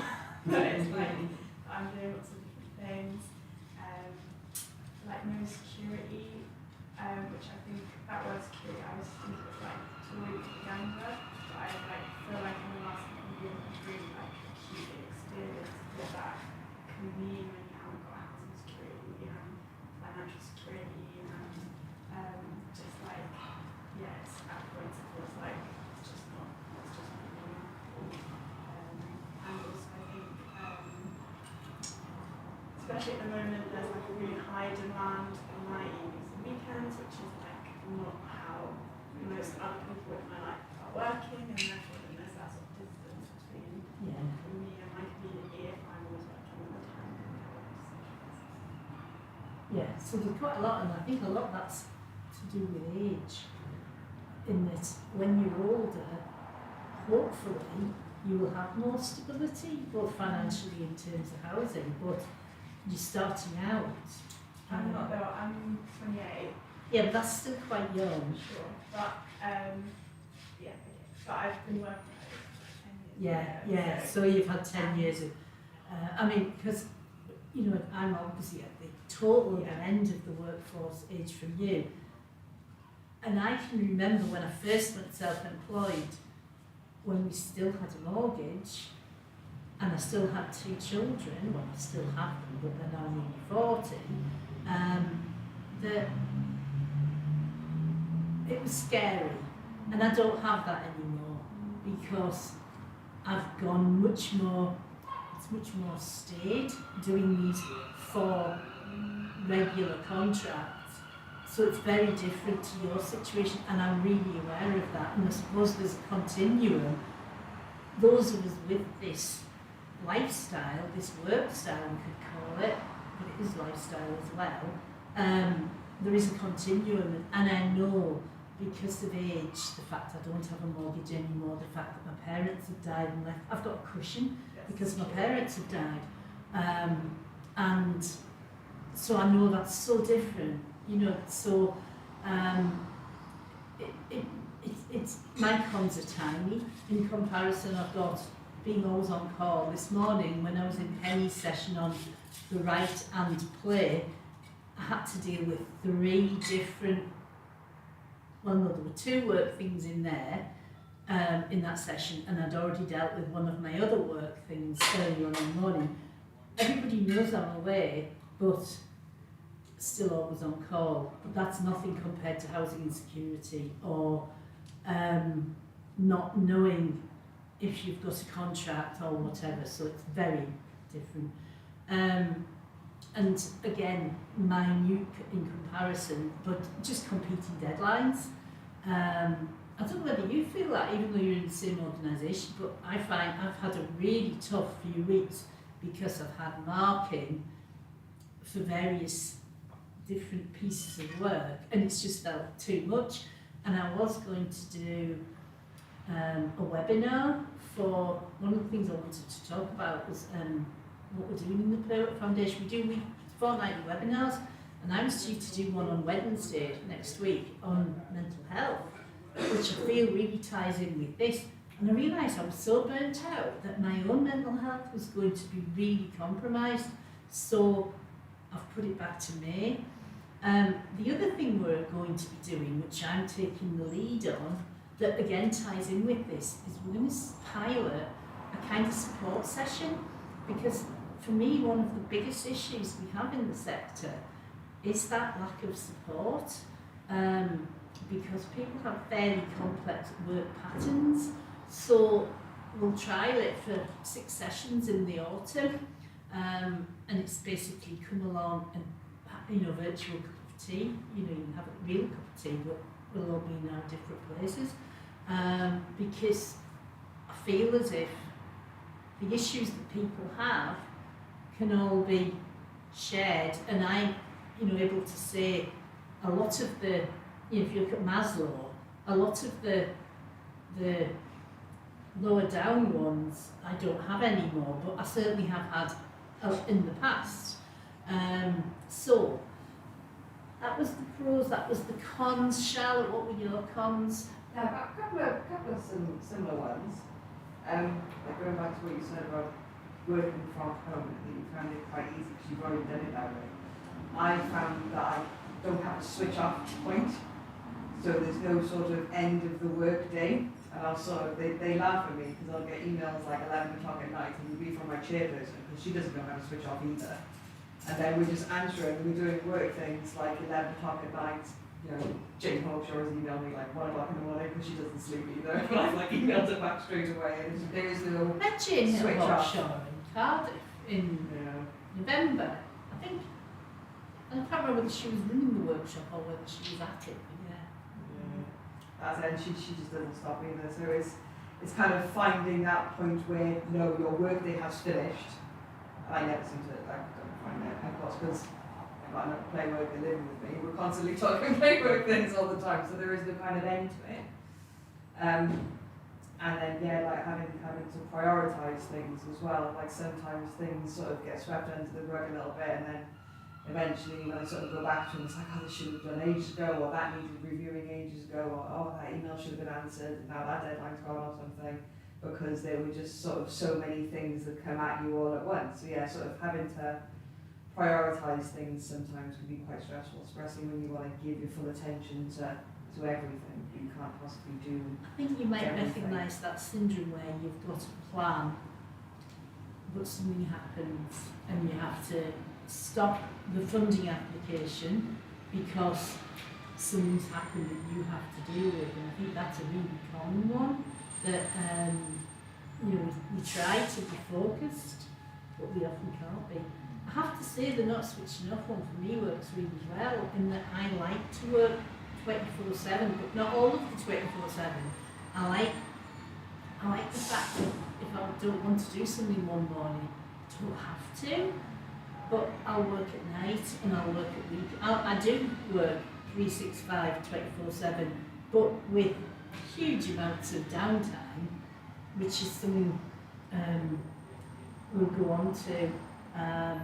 I wanted to look at how you manage your diary, which I think is probably more of an issue for Rosa and I than it is for you, Charlotte, just because you focus on one project. Is that right? Yeah. Yeah, I want to look after this at techniques, what we do to kind of mitigate the complications. So in terms of how do you want to write it down or just say it? Could you, without writing it down, talk through, because you sound like, of the three of us, you've got the most complicated diary. So how do you manage it? I think the biggest thing is feeling like you're letting people down. When people are asking you to do something and you just always want to say yes and be there, and it's also just not possible. And sometimes I have to be like, yeah, I'm just going to have to take, I really want to be at the playground every day this month, whatever, but I'm going to have to take this costume job because the playground pays me £11.60 an hour and the costume job will pay me £20 an hour, and then I can pay my rent and feel okay. And so I think it's the decisions and But how do you physically manage it? I have a planner, a diary that is a weekly planner on one side of the page, notes on the other side, and I put down the things, my priorities in the week, some working priorities, some personal health priorities, and then I move them as I block out sections of time to focus on each of those things, and then there's flexibility within those sections of time. So it's if I'm working playground admin, for example, I drop that time out and then I can go back and choose within that playground admin what it is I'm going to do that way. It makes more sense to time. And now planning rest times. That's And when do you do it? Not the rest time. When do you do it? Planning? It's not on a regular time, just when it feels. And sometimes I don't, and then I'm going to start full time. I've got a done that this week. Yeah, theoretically on Sunday night or on Monday morning, but in reality, no, it just depends what what's the word? What's of those things? Resolution. Yeah. Because I'm absolutely convinced that organisation's the key to making this work, and if you can get used to that, I think that really helps. So because it does sound complicated, it's almost like you could do with the planner we have here, but movable, so that you couldn't have this because it's too big, but you could do a big whiteboard and carry it around with you, but in the real world. I do have a little whiteboard and I do find that useful for prioritising things. I think you never have 2 days the same. No. So your Wednesdays are never, on Wednesday I do this, so it's very, very good. And in lots of ways that works really well for me because it's I focus in, I'm 2 weeks ago it's half term and I ran the school program activities at the playground and I'm this is my world for this week, it's go school at the playground and then I finished it and then I'll evaluate it and then I'll get excited about the next thing I'm doing. That works well for me. Yeah. So you like it on one level, but back to Maslow, there are elements of it that, it'd be great if you knew you had 50,000 a year and have the same lifestyle, but you don't. So yeah. Well, hygiene factors, I think they are. Charlotte, what are your tools? Well, I've got a calendar on my phone and everything goes in it. Can you? Everything. Deadlines for everything, where and when the play sessions are going to be, if I've got something before that, or if I can use it as admin time, but everything will go in. When money is going in and what days, so I know when things can come out. But it's all sort of color-coded and then blocking out time kind of way, and then I can go back and sort of edit it again when I know what I'm doing with that. But if you, at the moment, are theoretically only doing 16 hours, are they set 16, are they set days? That's why I send things. Yeah, so... Yeah. So we do sort of after school play on a Monday and Wednesday, and we've got a craft club on a Tuesday. But sometimes things come out, you know, sort of like the library will be putting something on, and they ask us to come and then do a little something to showcase, or you know, the local sports centre will ask us to come and do things. So sometimes we have to sort of move things around a little bit and do a different day. And occasionally I'll be persuaded to do a Saturday, but not often. Because I just, That's like to do reality. Yeah. Penny, are you in here next with your AstroTurf? Yes, I am. And I'm kind of sitting here thinking, do I need to write up new directions for people? Maybe. So what I do, I micromanage my time. This is definitely kind of learned behaviour, because the only way I can make it work is to micromanage it. So I do it, like you, I don't have a set time, but I do it all the time. And this is my current version, which is, I didn't buy a bigger Filofax on purpose. I'm just not very good on size, I think, because I always buy the smaller one, but I actually love this. So I kind of plan. I have fixed points. Tuesday morning I teach at the Women's Centre, and Tuesday afternoon I go to the Out School Club, and Friday afternoon I go to the Out School Club. At the moment I'm not going on a Monday and a Thursday. I mind my grandchildren on a Wednesday, this week obviously. And then the Saturdays are one or two a month.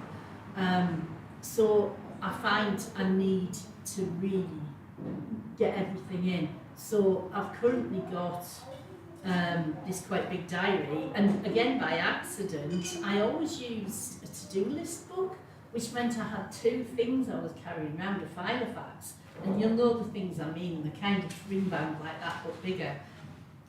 And then I realised that I could incorporate, so I've now got really quite detailed, not now because I'm here, but in the normal week. And I don't know whether either of you do this, but I write these down after I've done them, rather than before sometimes, just because there's that wonderful sense of having done it. So I might, because I've got a bit of a butterfly brain, and so, which suits the way I work. So I might think, oh, I need to email so-and-so, but I haven't written it on my work plan. I'll write it down after I've finished. And so I have quite a good sense of what I've been doing, as well as what I'm going to do. And for me, that's really important. I couldn't leave it, it needs to be really highly organised. I like to write things down just so I can cross them off. Yeah, well, I like to say it.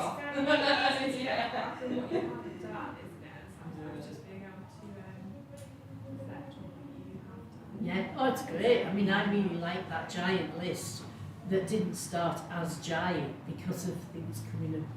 I'm just going to check the time. Oh yeah, I've got about 15 minutes. So, I wanted to kind of finish off. Oh, I've brought a couple of sheets. This is one that I'm not going to do it now. I got this. I'm doing an online kind of thing that's quite linked to mindfulness. But I just thought this would. When I saw it, I thought I'm going to take that with me. So I'll give you a couple of copies each of this. We'll have a look at it in a minute. But as I said, we won't do it now because we are pushed for time, and Rosie does have to eat, and I need cheese roll. And then there's another couple, actually. I've never used this because I bought this in one of those lovely shops that I'm very fond of, but I've never used it because I use my to-do list. But I thought I'd bring that as well because you can adapt these sort of things for your own use. So, we've talked about what our situations are, we've talked about the pros and cons of this type of working, we've talked about how we manage our diaries, but how do we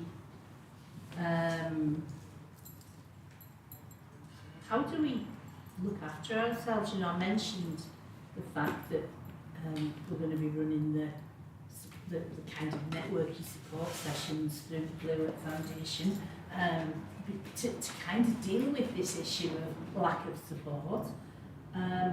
So, what? Do you want to write them down or just say them? I mean, I'm quite lucky that I live with a playwork. So if there is something, Say that again? I'm quite lucky to live with a playwork. Oh, to live with a Yeah, playwork. so I know if I need to talk about something quite play specific, then I've got somebody. to Yes, handle that. that's So very that's really true. handy, you know, and vice versa. You know, if he needs someone to understand from a play perspective, but you know, because we're only a team of 5, we've all got quite a close relationship anyway. So I know if I need a specific perspective on something that was a little bit more therapeutic play related. I know which staff member I would call, or something that was more relating to sort of, you know, some younger people, or some sort of young people rather than children. And I needed sort of some perspective on that. I know which staff member that I could bring or I could text, or I could just sort of just get a perspective on. So I just think that peer kind of reflection. I think we very rarely between us and our team reflect on our own. Obviously we do mentally, but almost always that comes out in a group conversation anyway. We just, you know, we try and maintain that rapport between us all. It's just easier to solve problems or find solutions that way. So I find that quite helpful. So in you do terms of- group reflection. Yeah, absolutely. Anything else? Any techniques, anything we use? Cup of tea. Occasionally I like a PlayStation game. That's about it. And any kind of escapism really, like a good book. Anything that takes you to a different kind of world and gets you focusing on something else, I suppose. Yeah. What was that? I came from something in the book recently, which is the idea of burning on Monday. It's a way of reducing overwhelm when you feel like you've got so many things to think over, it's carrying everything back and being like, what do I actually have to do? And really think about that, what do I actually really have to do tomorrow? And schedule those in and then rest time. And then actually, it's usually quite liberating and you can then get those additional things done, but just like carrying back those to-do lists rather than having Interesting you say that because I've got a big piece of work that I need to do next week related to a visit to an out-of-school club I did last week. And I kind of decided, I don't get home till Sunday night, that I'm just going to take Monday to do not this report and kind of potter, because I feel I need a buffer, because I came away virtually straight away after having done this long visit. And so I was, having never heard of that, I'd already decided to build it in. I've put mindfulness, I like to use mindfulness, not to any great extent, but elements of it. I think of writing for well-being, maybe once a month. I did it Sunday this month. That's an online writing group, and you don't have to read out what you've written, but it's very much focused on yourself. And you know, some people read out what they've written. I never do. I just say, oh, I was writing about whatever. But I find that really, really beneficial. Micromanaging my diary, I've already said. This one will speak to you, the whole forest bathing thing, you know, time in nature, swimming, but I don't get to go swimming anything like as much as I would like. I've got out of the habit, so I need to build that back in. I do a lot of reflective practice on my own. I also do it with my colleagues in the training team, not so much with my other colleagues, not as much. But something came up this morning I was mentioning Penny's, this is the Penny I mentioned earlier, in her the write and play session, somebody spoke about the idea of us having buddies. We were talking about how to support embattled play workers in countries where the right is taking over and rights of people generally are being eradicated. And so the idea would be that we may have a buddy. We may buddy a person in the United States or Germany or Sweden. And I thought, yeah, that is such a good idea for this. And you're saying you don't really need it because you're part of a close-knit team. But I think generally, and as I say, I want to expand on this through the the online network sessions, the idea that you can support people and actually having a buddy or a mentor, I think could work really, really well.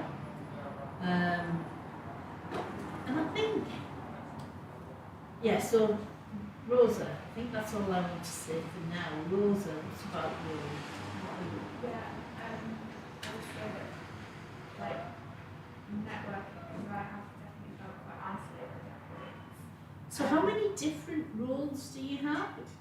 So you've got the costuming. Is that all at home on your own? Sometimes it's on my own, sometimes going to work on a show in a theatre or something like that.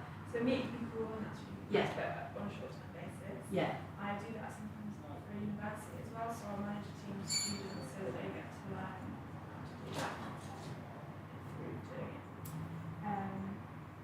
And then, yeah, I manage playgrounds, and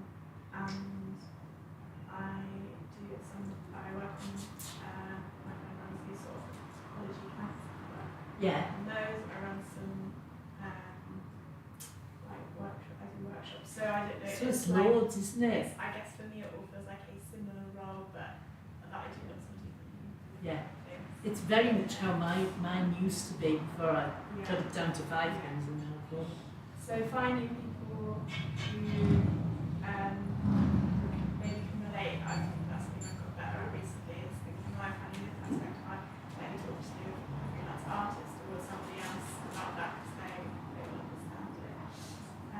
I also started having self-improvement parties a few years ago because I was like, never had a work Christmas party, so I never worked in a home work Christmas party. That's silly, I should have one. It was a bit of fun. And then I started writing speeches for them because I thought that was funny. But then actually doing that process, it made me really reflect on what I achieved in the year. And I was like, oh, that's actually a That's really brilliant. nice thing to do. Yeah. Instead of always striving forward and thinking about what should be doing, what haven't done. Even we should do an online Christmas self-employed party. And it made me think about my responsibility to myself as a self-employed person. Yeah. If I had an employer, they would have responsibility. Yeah, for well-being, totally. and as my own employer, I need to Which take is that why into you have to build in the consideration. downtime to make sure you don't burn out.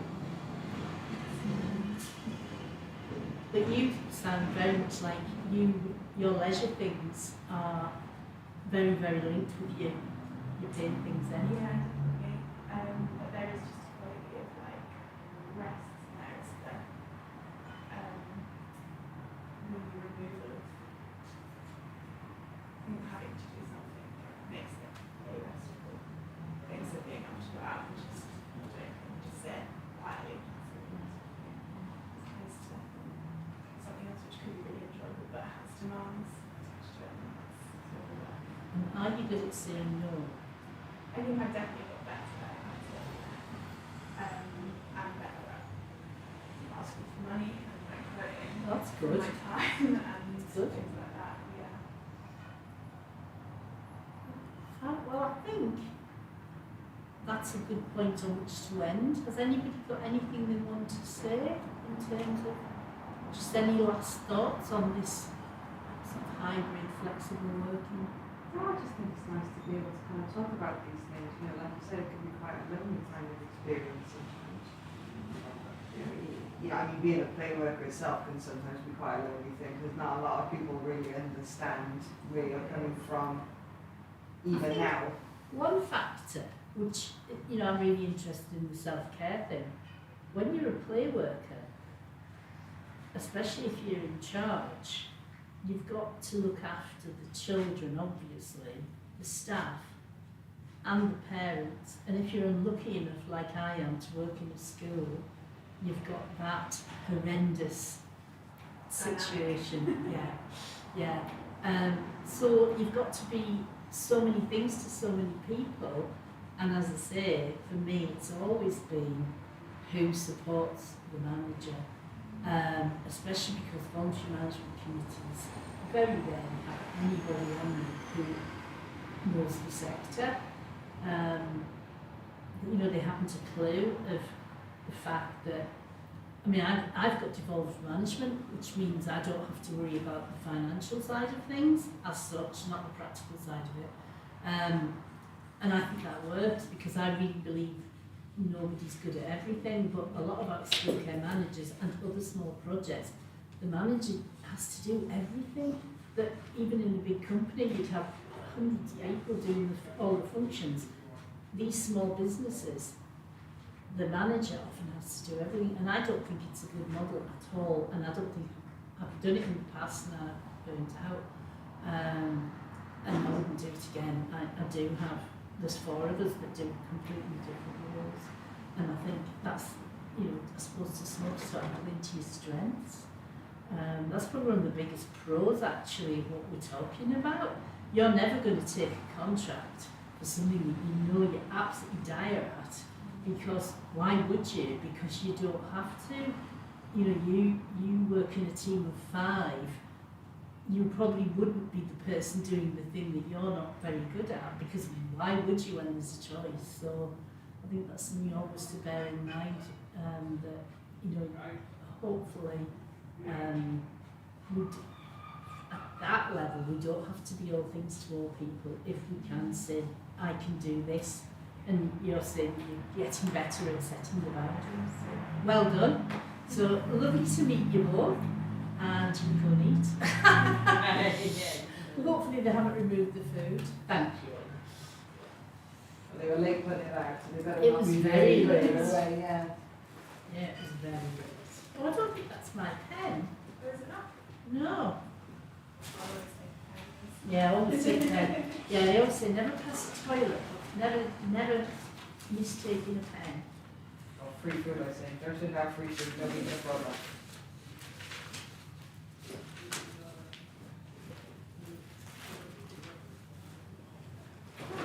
Lovely, lovely. That was lovely, thank you. See you later. And we didn't have the accompanying noise, thankfully. Yes. It's a nice room when it's peaceful, isn't it? Well, I never saw it when it wasn't, so I decided just to stay here. Yeah. It's nice to have light in space. And I've got a view of the pier. Oh my gosh, so you have. So did many people appear for lunch? Because when I was in, there was like hardly anybody in. Dribs and drabs. Yeah, dribs and drabs. Right, I'm going to go and get pudding because I didn't have time, but I'll come back in if that's okay. Oh, I forgot about pigeons. I'll leave my bag.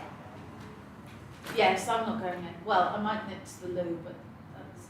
You okay with Is that? the session in 14 minutes? Oh God, is it? Is it? Is it? This one I'm quite nervous about, to be honest. Yeah. Right, I'm going to go to the loo now. Right, I'll wait here then. No, it's in alright. case I'm fine. anybody comes. Well, if I do it now, then it's okay. Don't worry, Amber, you're going to get your dessert. It's okay. God, that's horrible. Simon Basley's just said he's switched on the live feed. I didn't know there was one. Hello, live feed. Hiya! Did you know? No. Live feed, Simon. Have you said anything terrible about I it? hope not.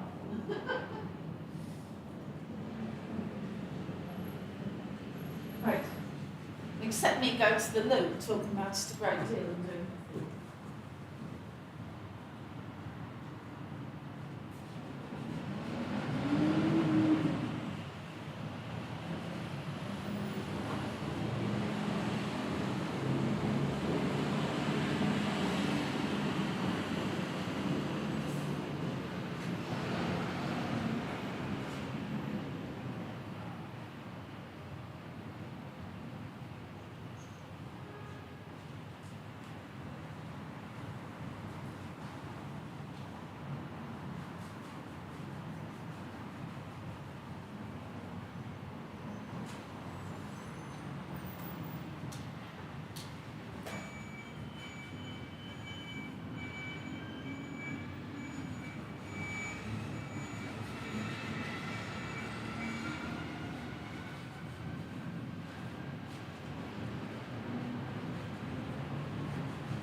Hello.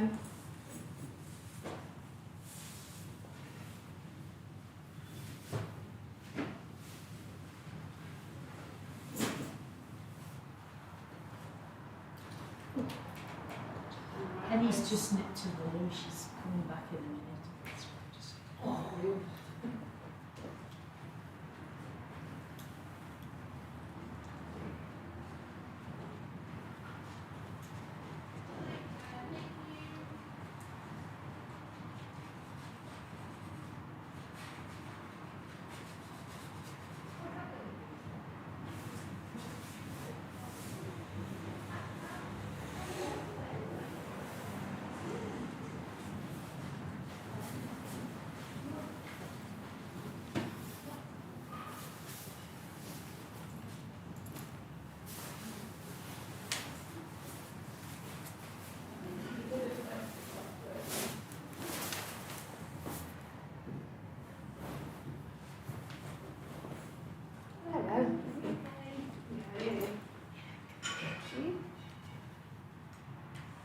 You weren't in the session this first thing? No, I just literally walked in.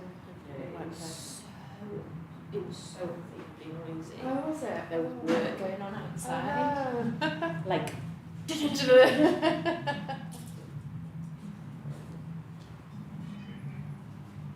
been to?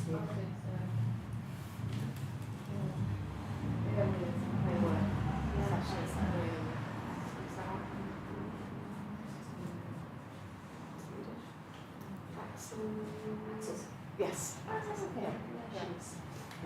So it's a 3-hour one, so that's all I've done. I've been just sat on the beach for half an hour thinking, oh. It was really interesting though. Did you manage to get lunch as well? Yeah. Because I'm an early years and still teaching, so it's kind of, it was really interesting to talk about those two and kind of that's something that I'm kind of interested in with Oprah's. Oh, way up. The early years and people say, oh, it's just like all these possible stories. And a lot of it is, but there are also differences. Yeah. So it's good. I just thought of books. How did your session go earlier? good, it was lively. Yeah. Which is what I kind of hoped it would be.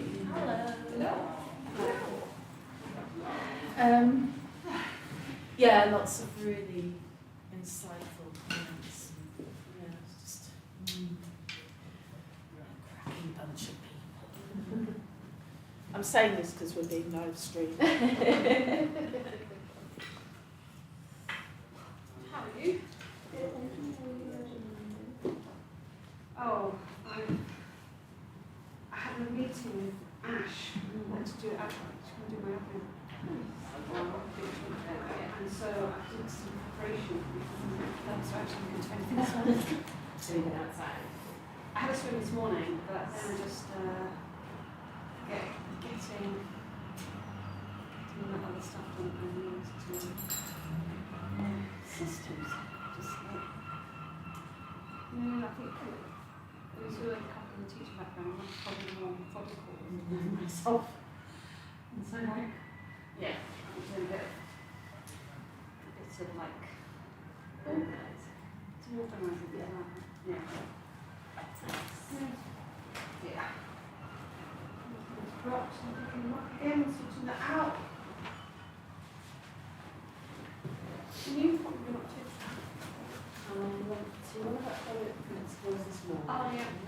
I thought about doing that. Yeah, That's that, right. yeah, that was good. Yeah. It was a really nice outside. Yeah. Good drills.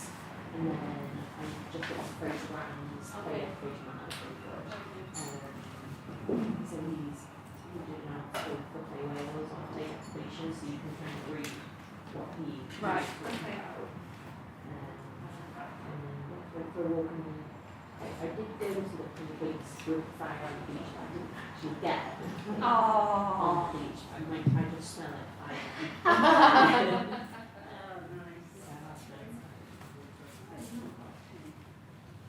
There's loads of pens at the back. Been right now, Wales now, we've got a few of the video. It's glorious. Yeah, it is really lovely. This was Jimmy this morning. That was very nice. Very, very nice indeed. Was it freezing? Yeah. Yeah. Normal kind of freezing. Yeah. What you used to. Yeah. But it's the time's out. It's going a very long way. Yeah, because the So time's in feet- this morning and it looks so Yeah. different now than what Yeah. it does. So feet get really cold before you Yeah. in. Because So now I it's was like, just pebbles Yeah. and then straight to the sea. Yeah. But this morning Yeah, it's a and lot deeper. deeper. Yeah.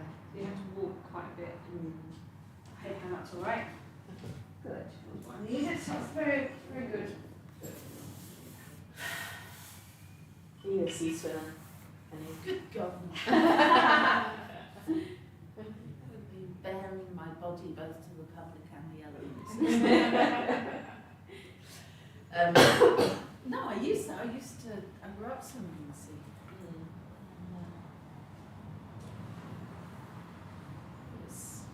It was lovely then. But, That's so we used to go swimming.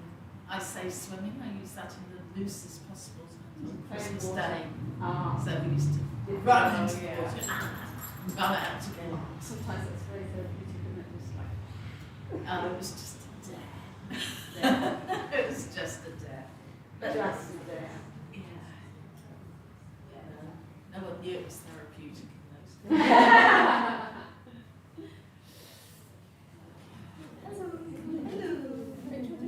Ooh, I've been Rob's tea.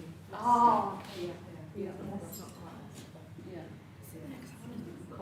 My next Talk this way. I'm just going to tell you now, there's no water up here because we took it all downstairs when we had to go to the bar. So if you do want to go and grab some water, might be a plan.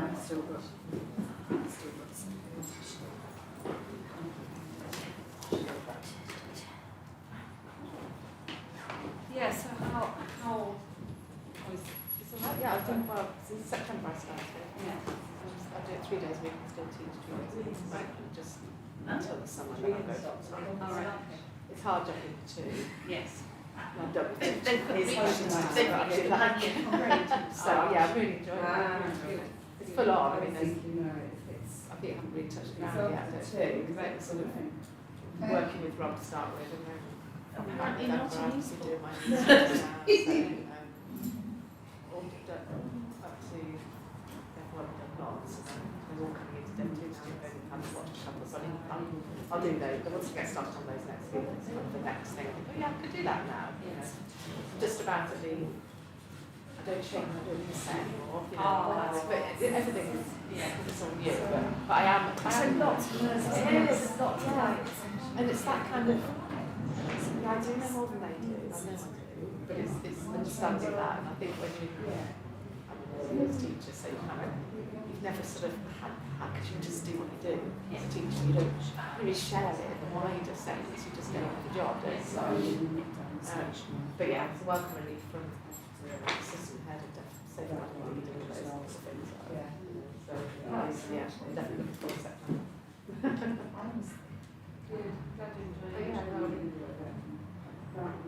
I'm not looking forward to actually going back to schools that I've started and seeing having done their fitness, because I haven't seen anyone yet. I've just done all the introductions. So I think I've just had an email actually today from someone who's launching on Monday, and I'm going in, I think, in a few weeks' time. So I think that's my first school I did on my own. Yeah, so I should see it happening. I think it'd be really nice. I'm looking forward to that. Sort of see it. Should we just come out first? what area do you in Pennant? So I freelance mostly in Charlotte. Yeah. Basically Bradford down to Derbyshire. Yes. Yeah. Yeah. Big areas.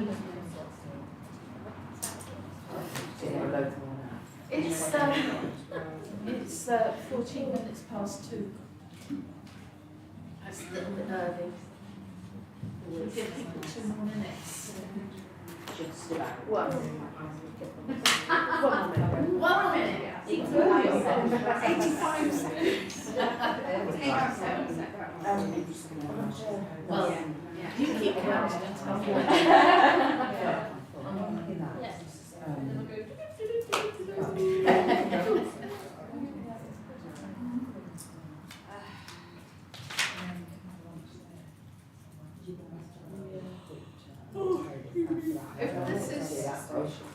If this is us, then let's you get closer. yeah, get closer. Maybe. Look at them. Get rid of them. The old Thomas.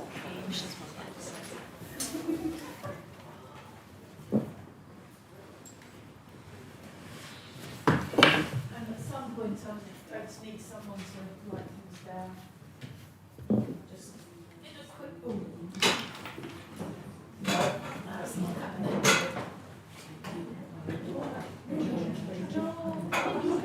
Straightforward. Yeah.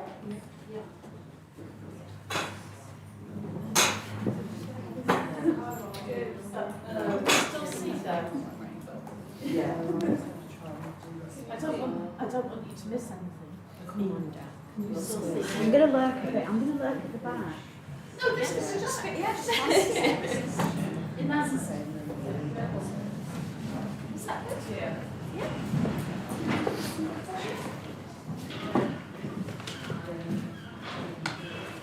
No, not seagulls now.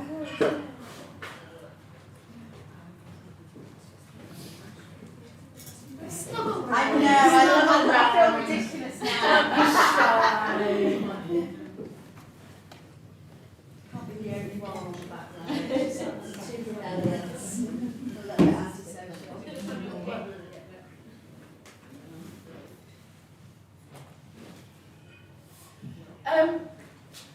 Okay, so this session, no one was, you were in the morning session. I came briefly in, came in to get a cup of tea and it sounded really interesting.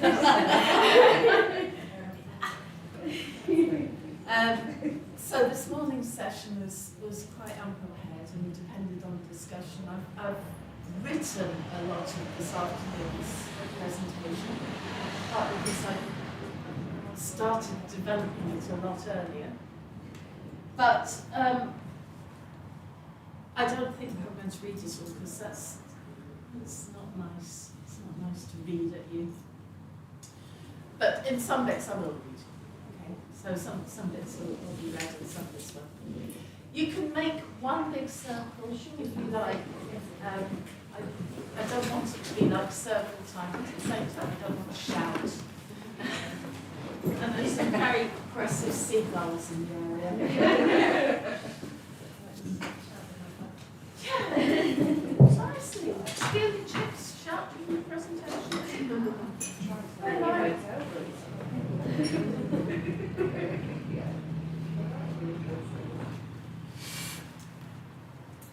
Okay, so I can't remember what I called this. Can anyone tell me what it is? Terrible, isn't it? Yeah. Play landscape. No, it's so nice. Oh, and apparently I'm having fish for the meal tonight. I haven't eaten fish for 40 years. Just can't. Opposite then. So I'm going to start with brief boy races now. I'm going to start with a little bit of something about the Playwork Foundation, just so we can get that out of the way. But it also does put things in context for the whole of this spiel here. So, why am I part of the Playwork Foundation? I joined it because ours is a remarkable sector. We work in ways that no other adults do. We focus on play for its own sake, play as its own outcome, and no other group of people does that. We work aiming to allow children their own control, aiming to have a horizontal power relationship, as Simon X says. We're consistently underpaid and undervalued, and there is no hope of that changing anytime soon. Yet still we continue to do it, which is weird, but we have our own unique theories that describe our best practice, and the two are very closely intertwined, which is, again, quite unusual. We're essentially peer-to-peer learners. That learning is necessarily rooted in our observance of children playing and depends on our interrogating our own selves, our own childhoods and adulthoods, our intellectual, physical and emotional and spiritual aspects. This is a hugely rigorous requirement which is necessary as it allows us to understand our responses and impact upon the children. We do all of the above, and yet we have no representation, we have no shared identity beyond this and similar events, and no one has ever heard of Playwork. So, I felt strongly that our beautiful sector, and no, I don't say profession, because we're not, needed a gathering point, a place where information could be aired, a place to ask advice, a place to have a pop, a place just to sit and gather like you sit around a fire pit. That's why I'm a member of the Playwork Foundation, to help create and protect that gathering space for us now and us in the future. So that's kind of set some of the parameters of what I want to say and how I want us to view this. So we're doing this together. There's no point having these conferences if we're not listening to each other, because we're our biggest resource. So the Playwork Foundation decided to use play literacy as it's the colour of its thread going through this year's conference. Play literacy, I can read you a definition, if you like. Do you want a definition? Yeah? So, this is captured by Suzanne Axison. So play literacy is our ability to read, interpret, sense and understand the essence of play, an ability to communicate in common language about play, its set of skills and knowledge needed to recognise play, know when to interact and intervene and how to avoid interference. It's the ability to evaluate and analyse play in order to provide credible and meaningful information about it to others. It's also recognising that the essence of play can and should be found in everyday experiences. That's quite nice. So that definition is flying about somewhere. We'll probably put this presentation on the website. So this session was kind of an outlet for my anger. So I spent so much time being angry and thinking I must do something about that. But it's an outlet for my anger about the quality of play provision, play places for our children. And I'm not talking about staff places here. I'm talking about the parks, the playgrounds, all the stuff we see around us every day. So that makes me rage. It absolutely makes me rage. So we're going to interrogate that a little bit more. It also, through this raging, I find a kind of a peacefulness, which is that it helps me solve problems and it helps me think about what we can do better and how we can do it.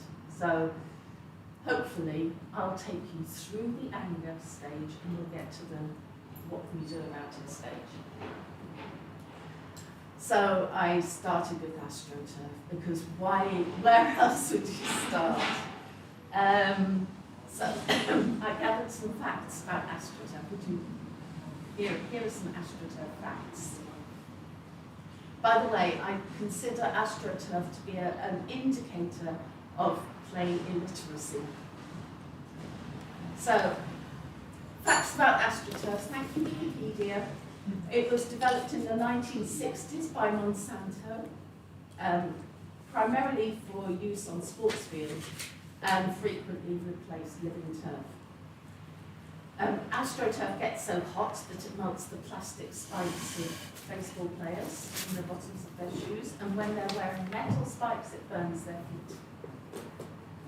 90% of NFL players said that they get more injuries when they're playing on artificial turf. Injury incidents are so high, especially knees and feet, and something called turf toe, that there was a congressional hearing into the use of AstroTurf in sports fields. Airports, on the other hand, love it. They use it because it does not support wildlife. You don't have things flying into planes. Also, it's got a very, very excellent use inside tanks where octopuses are kept, because their suckers can't get any traction on the AstroTurf. So there's a plus for it. AstroTurf absorbs more radiation than grass. In fact, it replaces the CO2 sequestration properties of turf. So it absorbs radiation and doesn't sequester CO2. It uses a rubber crumb infill made from car tyres, which can contain up to 92 chemicals and heavy metals and microplastics that leak into the environment. Only half of these have been tested for carcinogens, as carcinogens. There was a proposed moratorium on the use of ground-up tyres in playgrounds. It was judged as being particularly harmful on children's playgrounds based on human health concerns. Endocrine disruptors affecting early puberty, obesity, childhood attention spans, and fish and earthworm populations. Lead and other heavy metals can be picked up during the activity on the AstroTurf and the rubberized surface beneath it, and can be inhaled. It's winning, isn't it? There's a little bit more of this, so just bear with me. Just want to point out that the rubberized surfacing and the AstroTurf are the substances that are recommended as safety surfacing for playgrounds by the playground industry. And one playground that I know very well, in September of 2023, in the centre of London, measured temperatures of 60.5 centigrade, centigrade, were reached. So that was on the black rubberized surface on the flooring. On the plastic side, it was 49.5, and on the spinning disc, 56.5 degrees. So that's nice. I was discussing this workshop with Sean as he was folding up his laundry, and we were discussing this over Zoom in a very domestic sort of way. And he came across this use of the term astroturf that I haven't come across, which some of you probably know, which is astroturf, to create an impression of public support by paying people in the public to pretend to be supportive. The false support can take the form of letters to the editor, postings on message boards in response to criticism, and writing to politicians in support of the cause. Astroturfing is the opposite of grassroots, genuine public support of an issue. So, for an example, admit that you just got caught astroturfing by pimping up your own blog, and Microsoft didn't have grassroots support, so they created astroturf support. So that's an interesting slant on it as well. AstroTurf is a petrochemical product. It's a commercial product designed to replace a natural one. So I think I can stop here. Except that doesn't immediately directly apply to play work. Except, of course, that we're poisoning children. I just wondered if you wanted to have a think about any other indicators of play illiteracy that are similar to astroturf. Put them up here. Oh, we've got pens. Anybody want to scribble some down? Yeah? Yes? No? Okay. I'll leave these here, and I'm going to start off with what have I got here?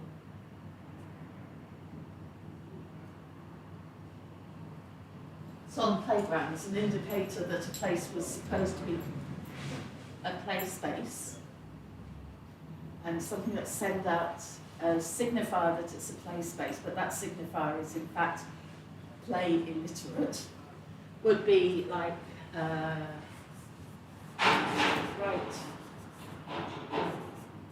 bright colour. Does that make sense? Yeah? So another one might be signs that say children of certain ages can't. Yep. No. Dive in, people. Dive in. There are so many of these.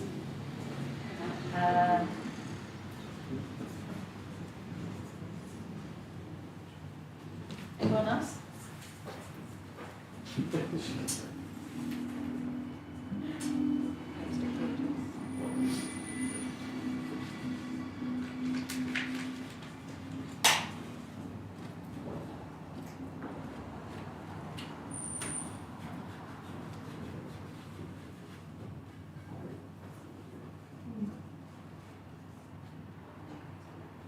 Shout them out as you say this. Mikey Holly. Squeaky Keep Mahogany. Oh my God, Mahogany is an antagonistic plant. So that ring any bells with people when they use pointy plants to alienate children?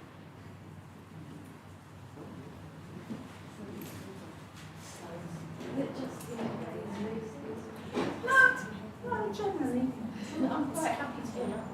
I've got, for example, commercially produced loose parts. Yeah. Go for it. We'll go for it.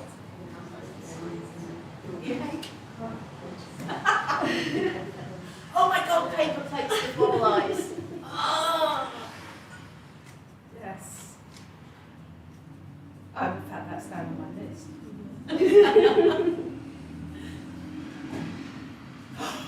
Oh, Kitsune. Yes, the markings. The markings. What? I'm joking, you told me the story. story. And they're sometimes so proud of it, Yeah, aren't they? yeah. Head teachers that are like, look at our 16 Or they go, don't worry, we're getting those redone soon. Yeah. No, don't do it. Yeah. Have you ever seen a child use it? Never. Has anyone else? Unless they're part of like a sensory circuits intervention where they're being guided, and that's play. That's not really play, good. that's yeah. Hopscotch, on the other hand. Well, you can do it with chalk. But you can do it with chalk, and the children can do it with chalk, and then Therefore, change it. And yeah. yeah. I suppose it's like a force that they keep in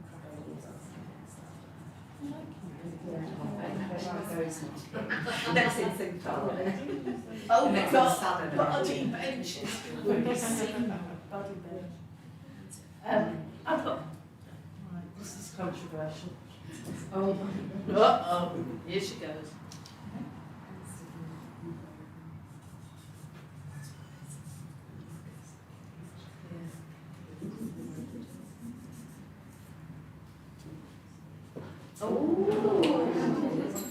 We've got a kitchen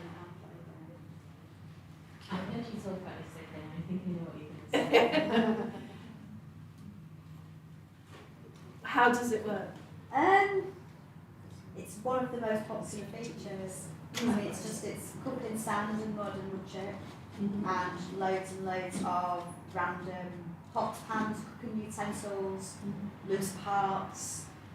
The kids will transfer a lot of the mud to the different structures on the playground, create cafes, create ice cream parlours, create a mess, just make a mess of everything. It's very sensory. They're often working industriously together, doing something, or it's isolated, sort of like lone play. So it's really versatile, and I believe it replaced a much smaller, more ramshackle mud kitchen. This one is much bigger. It's not grand, it's a mud kitchen. It's just it's just pallets, but it is much bigger. And it's got a sink in the middle. It's very popular. Yeah. Yes. Yeah. Pittsmore Adventure Playground, by the way. Yes, Pittsmore, love Pittsmore. All respect. My problem is with the naming, Right. not with the thing. Why is it a kitchen? Yeah, mud looks like poo. Why isn't it a bathroom? Why is it? Why it's the restricting of the naming of it? If it's just mud station. And yet they've become so hugely popular, like loads of schools now. So Play to Measure, we normally call it. Yes. They are, most of their work now is creating mud kitchens in school playgrounds.